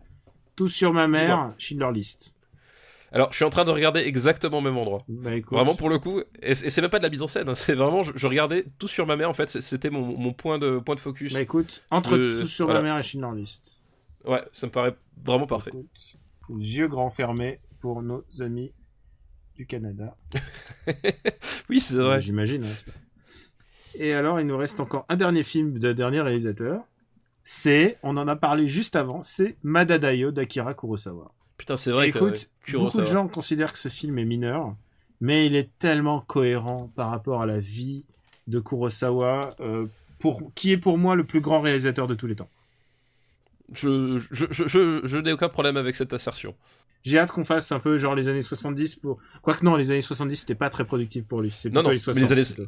Les années 60, les années 50 aussi. Ouais. Putain, Kurosawa, il y a. Wow. Ouais, 70, c'était plus au contraire, c'était Savage mais c'est aussi intéressant de point de vue de sa vie.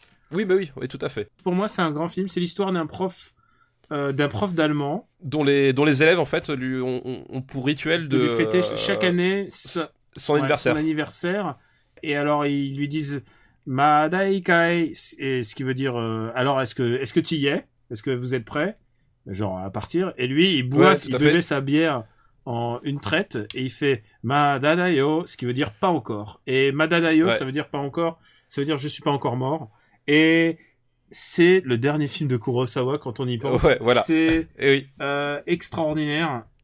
Oui, puis surtout comme on l'a dit, c'est un film qui joue sur le rituel, le temps qui passe, le changement, ce qu'on devient, ce qu'on laisse, etc. Enfin, et genre finir avec un titre pareil, pas encore, et sur une thématique pareille, Kurosawa part part en seigneur, quoi. Il y a un moment où tu sais bien partir, tu sais faire le film qu'il fallait. Et en plus, il y a un truc qui est extraordinaire, c'est qu'il y a un de ces acteurs fétiches qui arrive, aura lumineuse dans ce film, qui arrive à un moment pour sauver, je crois que il vient pour sauver le professeur qui menace de se faire lourder de la maison, je sais pas quoi. Et tu sens qu'il y a toute cette valeur d'humanité dans tous les films de Kurosawa qui sont pas niaises, quoi. Il arrive à... Oui. Il arrive à donner de la profondeur humaine à tous ces films, et que ça se termine avec Madadayo, c'est quand même, c'est un film qui m'a énormément marqué à l'époque. Quand le mec s'endort à la fin, je pense que c'est une des plus belles scènes que Kurosawa ait jamais tournées, et il faut penser que c'est la dernière scène qu'il ait jamais tournée. Et c'est la dernière scène qui est jamais tournée, c'est la dernière scène qu'on verra jamais de lui. Oui. Voilà, bah, tu vois, comme Kubrick. Elle est belle comme la fin de Coffee and Cigarettes, tu vois, c'est genre d'une Kubrick, mélancolie et en même temps d'un... Tu vois que là, on est face à un véritable artiste qui avait une vraie cohésion d'œuvre, de démarche, de sincérité. Enfin, c'est un tout. Et effectivement, c'est pareil, c'est effectivement, quand tu remets tout ça dans le contexte, ce film-là, c'était le film parfait pour partir, quoi. Pour toutes ces raisons, et alors tu peux me dire, je suis complètement subjectif, et je t'ai dit à quel point Kurosawa est importé pour moi, et pas que pour moi, pour l'histoire du cinéma.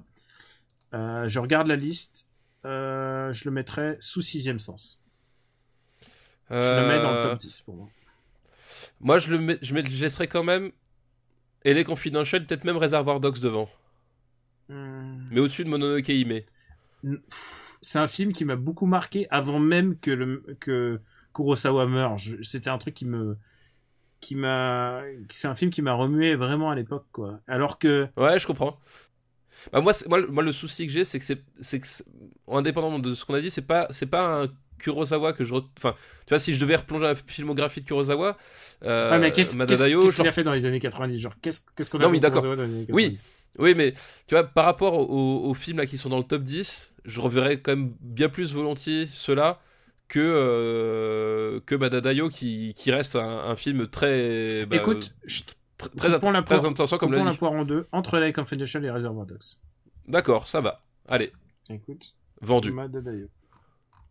Madadayo devient 9e meilleur film des années 90. Ouais. Et on est content parce que c'est enfin une nouvelle entrée dans le top 10. Oui, c'est vrai qu'on s'est gardé quand même beaucoup de films pour ensuite, en fait.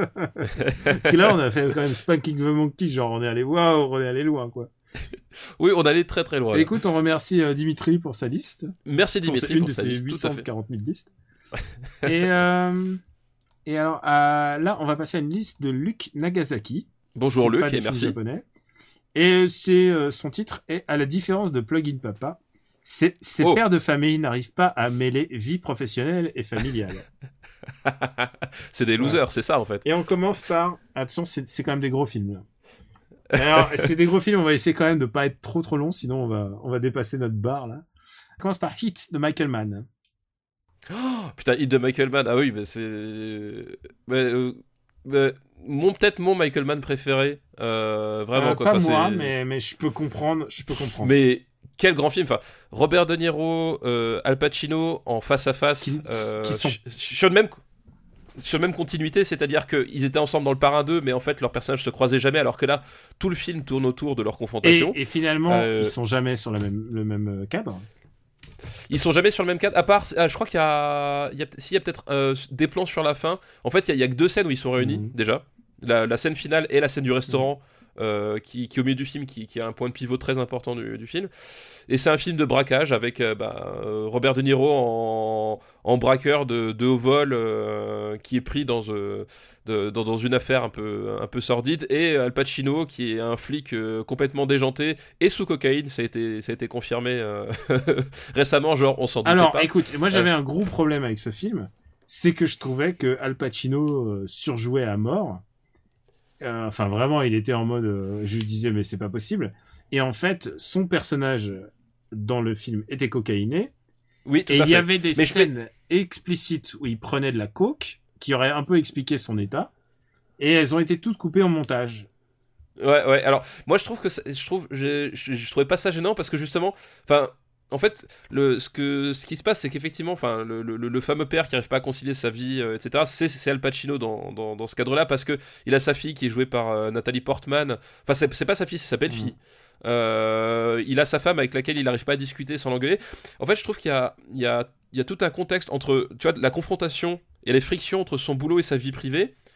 Et en fait, tu le vois tout le temps survolté. Enfin, au bout d'un moment, pour moi, c'était évident que le personnage était sous coque. Enfin, tu vois, j'avais pas besoin de la scène en question. Et je trouvais que ça fonctionnait parfaitement. Que c'était un. Enfin, pour moi, ça a toujours été un sous-texte évident, en fait, contrairement à d'autres, tu vois. C'était genre, ce type, il prend un truc parce que sinon, il peut pas tenir comme ça, quoi. Il peut pas tenir comme ça. Donc. Ouais, non, voilà. t'as totalement raison. La meilleure scène de braquage de l'histoire du cinéma, pour moi, elle est dans ce film. Et pourtant, il y a le cercle rouge dans les braquages de cinéma voilà, mais le braquage central est extraordinaire en termes de sound design déjà.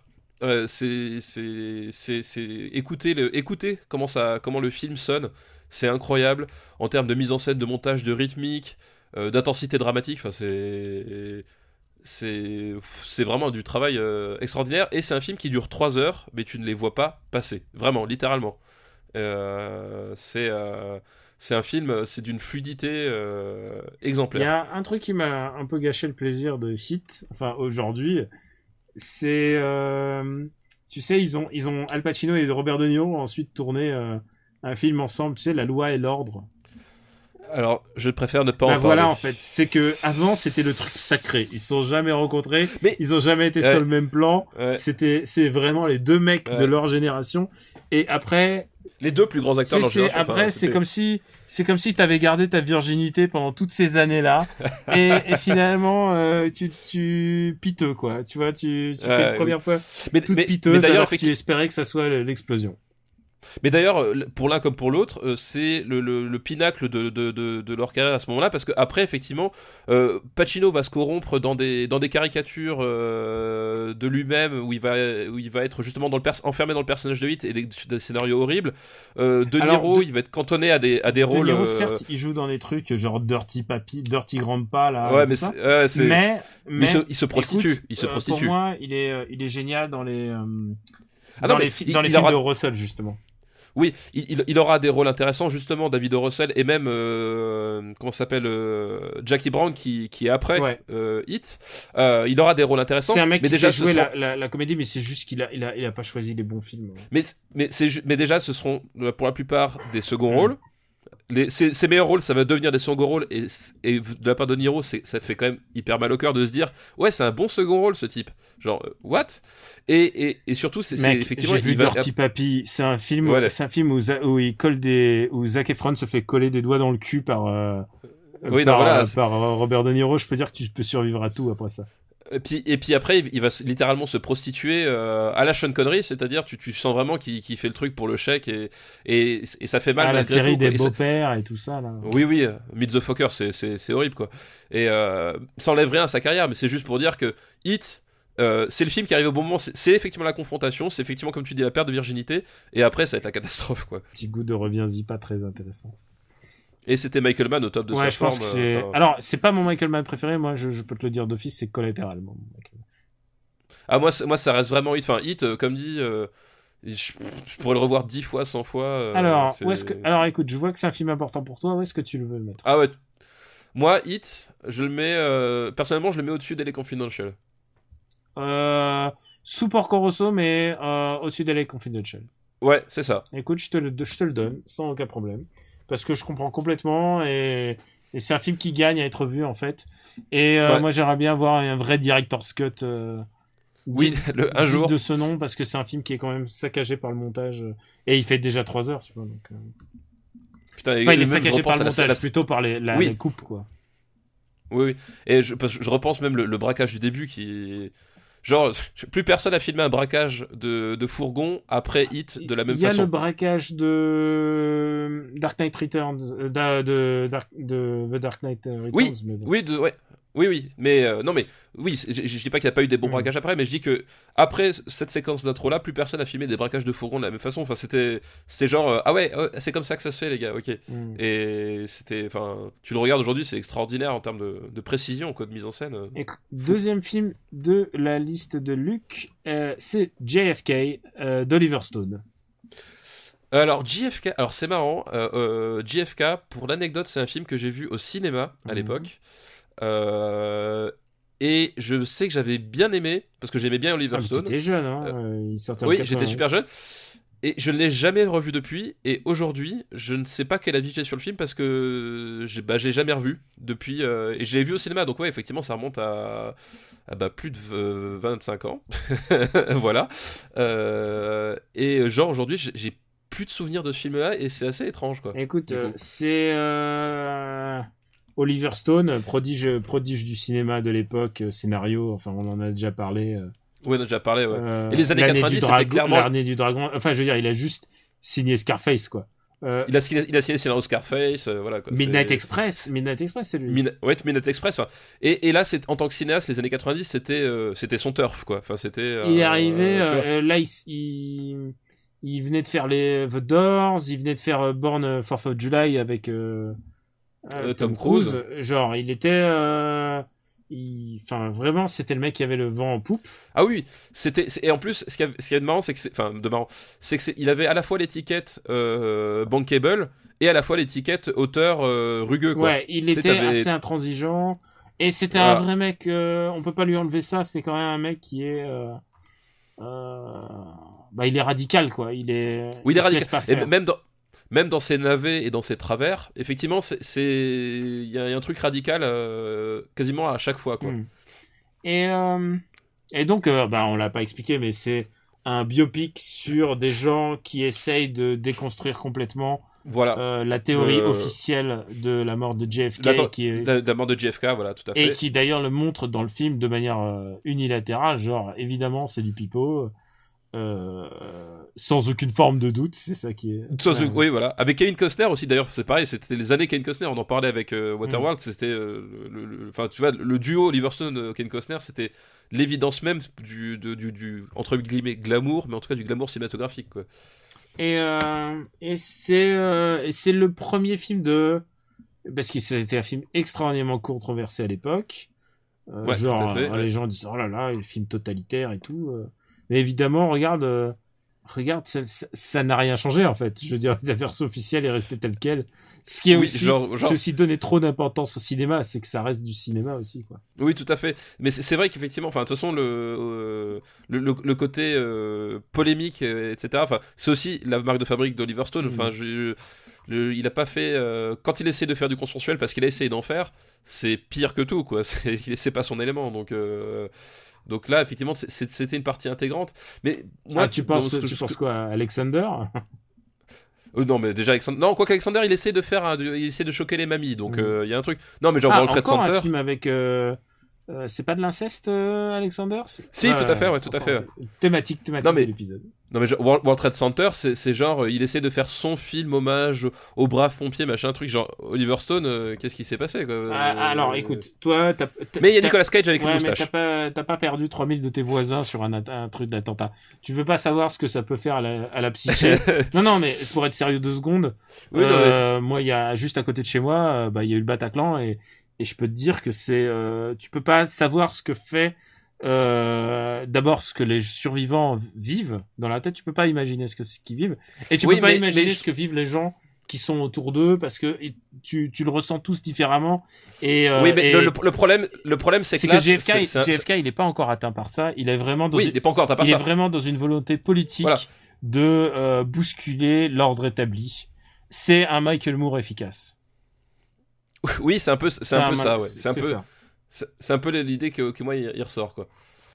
Et surtout, je trouve que ça fonctionne en tant que film, c'est-à-dire moi j'avais gardé le sentiment d'un film. Tu peux y croire à cette histoire, quoi. D'un film captivant en fait, tu vois. C'est une enquête, en fait, c'est des types en costume qui discutent et qui remontent des preuves et des dossiers, des choses comme ça. Mais c'est captivant, tu vois. Il y a un côté. Il y a un côté, tu t'accroches au truc, t'es à fond dedans, t'y crois. Écoute, C'est ce que je retiens du film, vraiment, c'est... Au-delà, je serais pas trop cité une scène, c'est par pas contre, mon mais- film préféré de. Ah non, moi non plus, ouais. Moi non Je plus. préfère l'enfer du dimanche, tu vois. Ah, je préfère Platoon. Je préfère Platoon aussi. Non, mais je pensais au film Donc, des années voilà. 90, tu vois. Ah oui, les années 90, oui.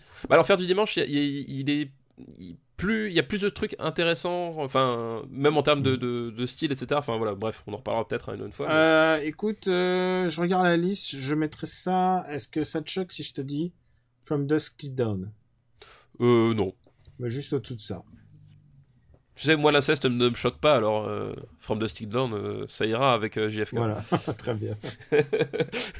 Et dernière film de cette liste, la liste de Luc, c'est Casino de Martin Scorsese. Est-ce que tu as entendu parler? Je ne sais pas, alors c'est quoi déjà Martin comment Alors Casino, Martin Scorsese qui filme une saga de et je gangsters. te charge d'aller vite sur Casino, tu m'étonnes. Ouais, la tâche C'est ça. impossible. Non mais c'est... Oui voilà, c'est ça. Qu'est-ce que tu... Daniel, c'est quoi ce piège? Ouais, je L'autre, voulais il finir met- avec un grand film. Voilà. Non mais l'autre il me dit on va vite, il me sort Hit et Casino. Ouais. Évidemment que je vais parler 3 heures dessus, évidemment. Et je te comprends donc- parce que c'est peut-être mon Scorsese préféré. Alors moi c'est pas mon Scorsese préféré et je vais l'expliquer tout de suite. Mais c'est un très grand film. Mais on va en reparler doucement. Mais, voilà, le contexte, c'est l'histoire en fait du syndicat des camionneurs et de la mainmise de la mafia sur les casinos dans le désert du Nevada, avec Robert De Niro qui joue un directeur de casino, avec son meilleur pote, homme de main, joué par Joe Pesci, qui a des envies de grandeur, etc. Avec Sharon Stone qui joue la femme de Robert De Niro, qui est une cocaïnomane, etc. Enfin. Tout un tas de trucs. C'est une fresque de Scorsese comme il savait les faire. Enfin, c'est long, ça dure quasiment 3 heures, mais pareil, tu vois pas le temps passer. Il y a une telle énergie, il y a le montage enfin, l'association Scorsese Thelma Schumacher, c'est ce qui m'a donné envie de faire du montage au début en tant que à une échelle professionnelle. Enfin, c'est incroyable, les plans, l'utilisation de la musique. Enfin, c'est pareil. Scorsese, c'est un type qui filme de façon rock'n'roll, c'est-à-dire que même quand il n'utilise pas de la musique rock'n'roll, il y a dans son style, dans son utilisation du montage, du jump cut, même du plan séquence, parce que ça fait aussi partie du montage, c'est extraordinaire de bout en bout. Le final sur House of the Rising Sun, qui te glace, extraordinaire. Et c'est ça qui est fort avec Scorsese, c'est que c'est pas un film méticuleux dans le sens... il y a genre reconstitution, oui. Les faux raccords, les machins, genre c'est pas sa cam. C'est l'énergie, c'est l'impact. C'est l'énergie, c'est exactement ça, et c'est le ressenti de ce que peuvent. C'est un grand mec, c'est un grand roi de l'impro. Il prend ce qu'il a à prendre sur le plateau, il le restitue dans le film, et c'est génial, c'est vraiment génial. Et De Niro au top de ça, enfin l'association Scorsese De Niro, ça restera pour moi l'un des plus grands duos du cinéma. Avec Kurosawa et Toshiro Mifune, oui, pour moi. Voilà.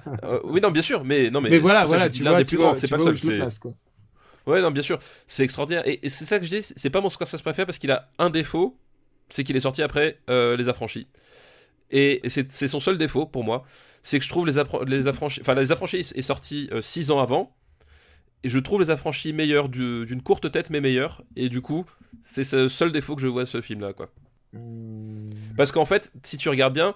Moi, je crois que je préférerais Casino. Si tu regardes bien, en fait... je trouve que le personnage de la femme est beaucoup plus intéressant que le personnage de femme des Affranchis. J'ai aucun personnage de femme qui vient. Alors moi, je préfère justement le personnage de la femme dans Les Affranchis parce que j'ai un petit problème avec Sharon Stone dans ce film-là, c'est que j'ai pas d'empathie pour elle du tout.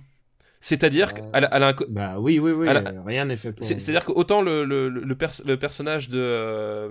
comment elle s'appelle cette actrice, celle qui jouait la psy dans Les Sopranos justement par la suite, celle qui fait la femme de Ray Liotta dans Les Affranchis, c'est que à un moment donné il y a ce côté la nana sur lequel le piège se referme, alors que dans Casino le personnage de Sharon Stone c'est une putain de capricieuse manipulatrice, et au bout d'un moment même s'il arrive à m'émouvoir, il y a plein de moments où j'ai envie de la claquer, et c'est sans doute voulu aussi, mais voilà. C'est fait pour. Je pense que ça fait et complètement c'est partie fait de pour. la manière Mais dont elle le joue. et c'est pour ça. T'as pas d'empathie avec Voilà, elle. et c'est pour ça Ou aussi très que. peu. Enfin, sauf à la fin, évidemment. Voilà, mais voilà. Mais si à la fin, t'as de l'empathie avec mais tout tu le vois, monde. enfin c'est pour moi, enfin dans ces deux films-là, ça joue dans un mouchoir de poche parce que c'est deux films gigantesques, deux films énormes. Mais pour moi, c'est pour ça que je mets Les Affranchis au-dessus, c'est que aussi Les Affranchis a changé le paradigme de la représentation de la mafia au cinéma, c'est-à-dire que il avait filmé la mafia au niveau de la rue avec une telle énergie, pareil, comme Casino, alors qu'avant la mafia t'avais un côté romantique, tu vois. Et Scorsese, pour moi, sa force elle est là, c'est filmer le petit malfrat au niveau de la rue avec à la fois le sentiment de sincérité, c'est-à-dire que tu sens que ces mecs-là, ils ont existé d'une manière ou d'une autre, et à la fois du pur cinéma, comme on le dit, de pure énergie cinématographique, du pure utilisation de plans, du montage. Enfin, c'est vraiment extraordinaire, et personne n'a refait ça à ce niveau-là depuis, quoi. Écoute, ouais, même pas lui-même. Oui, voilà. Effectivement, pour moi, le diptyque Les Affranchis, Casino, ils sont inséparables pour moi, et genre, quels sont les films de mafia que tu retiens? Je retiens ça avant Le Parrain, vraiment. Tu retiens ça avant Le Parrain? Moi, je retiens Casino et Les Affranchis avant Le Parrain. Le Parrain, je mets juste derrière. Ah non, moi je mets Le Parrain. Mais bon, tu vois, ça joue dans un mouchoir de poche, tu vois. C'est du ressenti. C'est vraiment c'est du très grand film auquel arrive. Quand on fera Super Ciné Battle Mafia, voilà, on en rediscutera. Écoute, Casino est un grand film. Ouais. Est un très grand film. Je regarde la liste, je le mets... Beaucoup plus haut que là où t'as ton curseur pour moi. Enfin... Ah non, bien sûr. Je le mets... Je pense que je reverrai quand même Iron Giant. Mais moi, il va clairement au-dessus du Silence des Agneaux. Je le mets au-dessus du Silence des Agneaux. Pareil pour moi. Ça te va ? Ça me va nickel. Ça te laisse de la marge pour si un jour on fait l'autre film que tu as mentionné. Que j'ai mentionné de façon très, très discrète. Casino est le 5e meilleur film des années 90.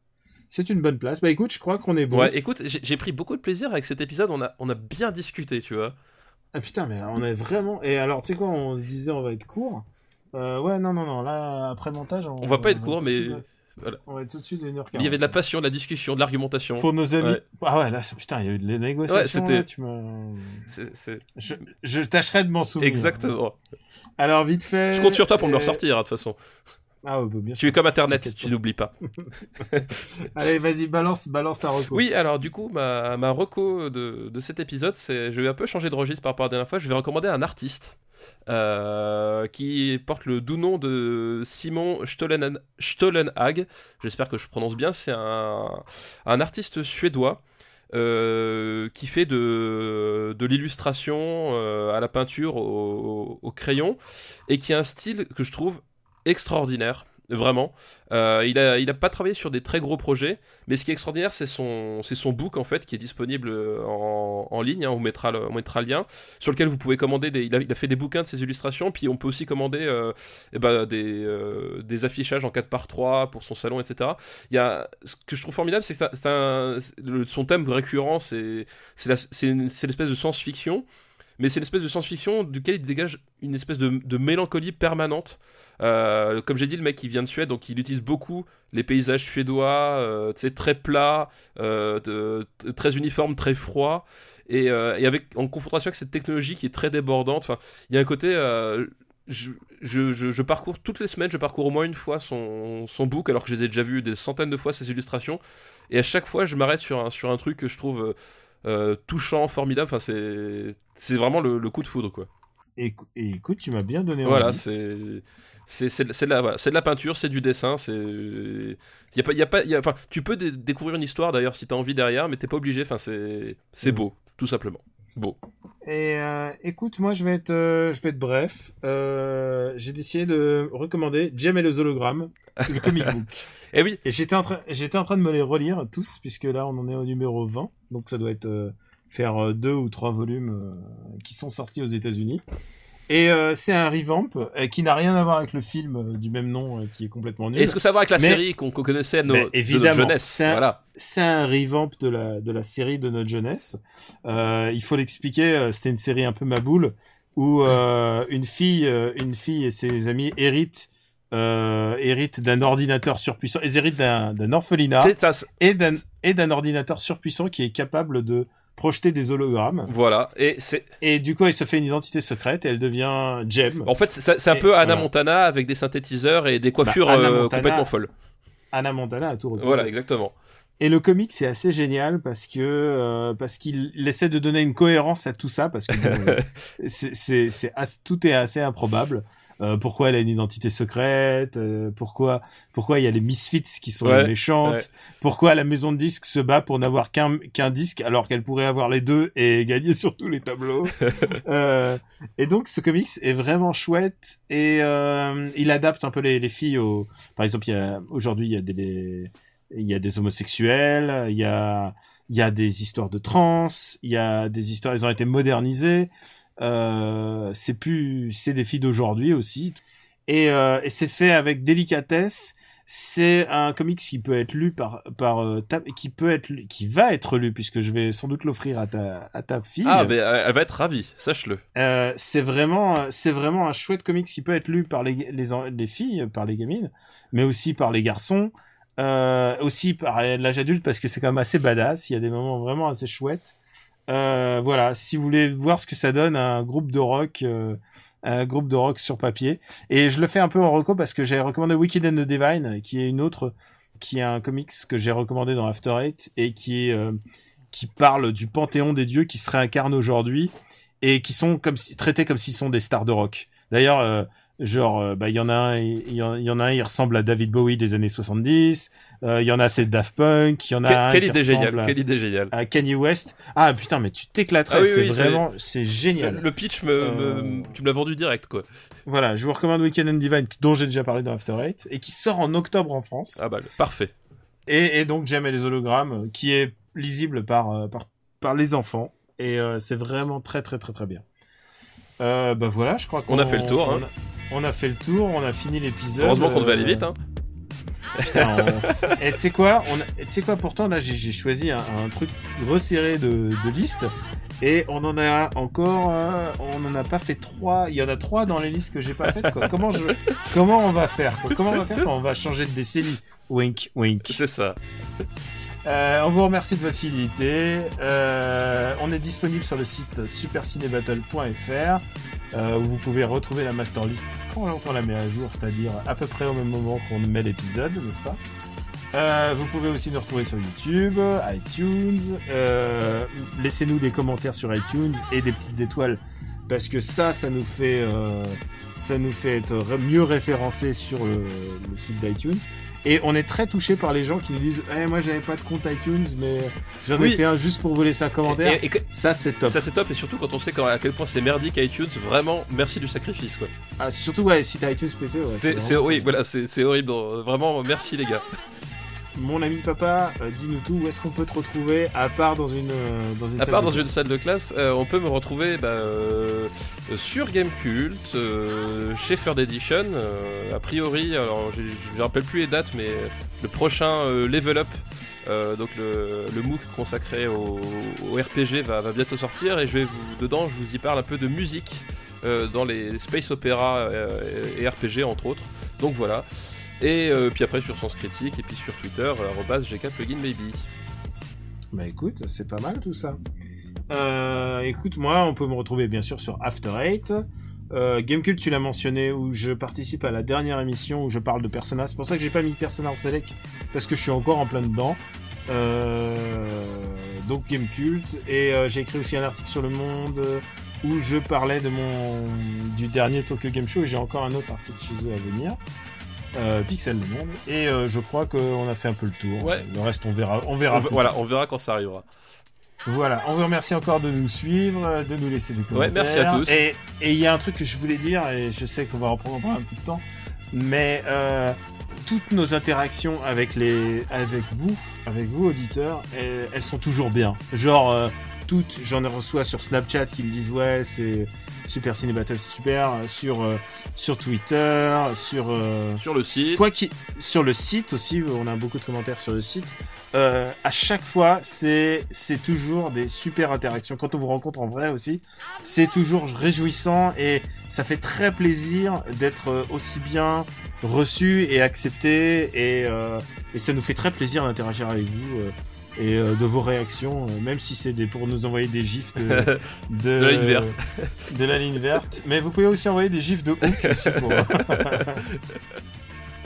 Voilà, on vous dit à la prochaine dans 2 semaines. Et merci encore de nous suivre et à bientôt. Merci à tous, à bientôt.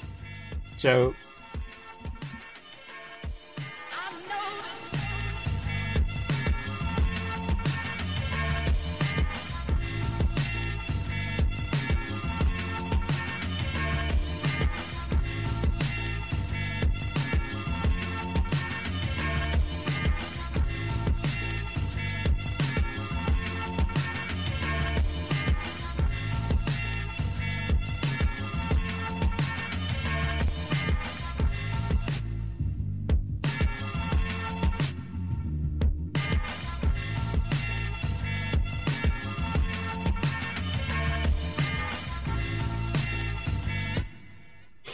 J'ai commencé Luke Cage. Oui, alors ça donne quoi du coup? Le problème de Luke Cage, c'est que on est d'accord, il a un sex appeal de cosmique, mais oui. Par contre, il a 0 charisme, quoi. Ouais, c'est un peu. Il est tout mou, il regarde, il est placide, et il est museau. Mais quoi. où est museau, museau, quoi. Voilà, putain, merde. Tu vas voler ma blague, quoi. Putain.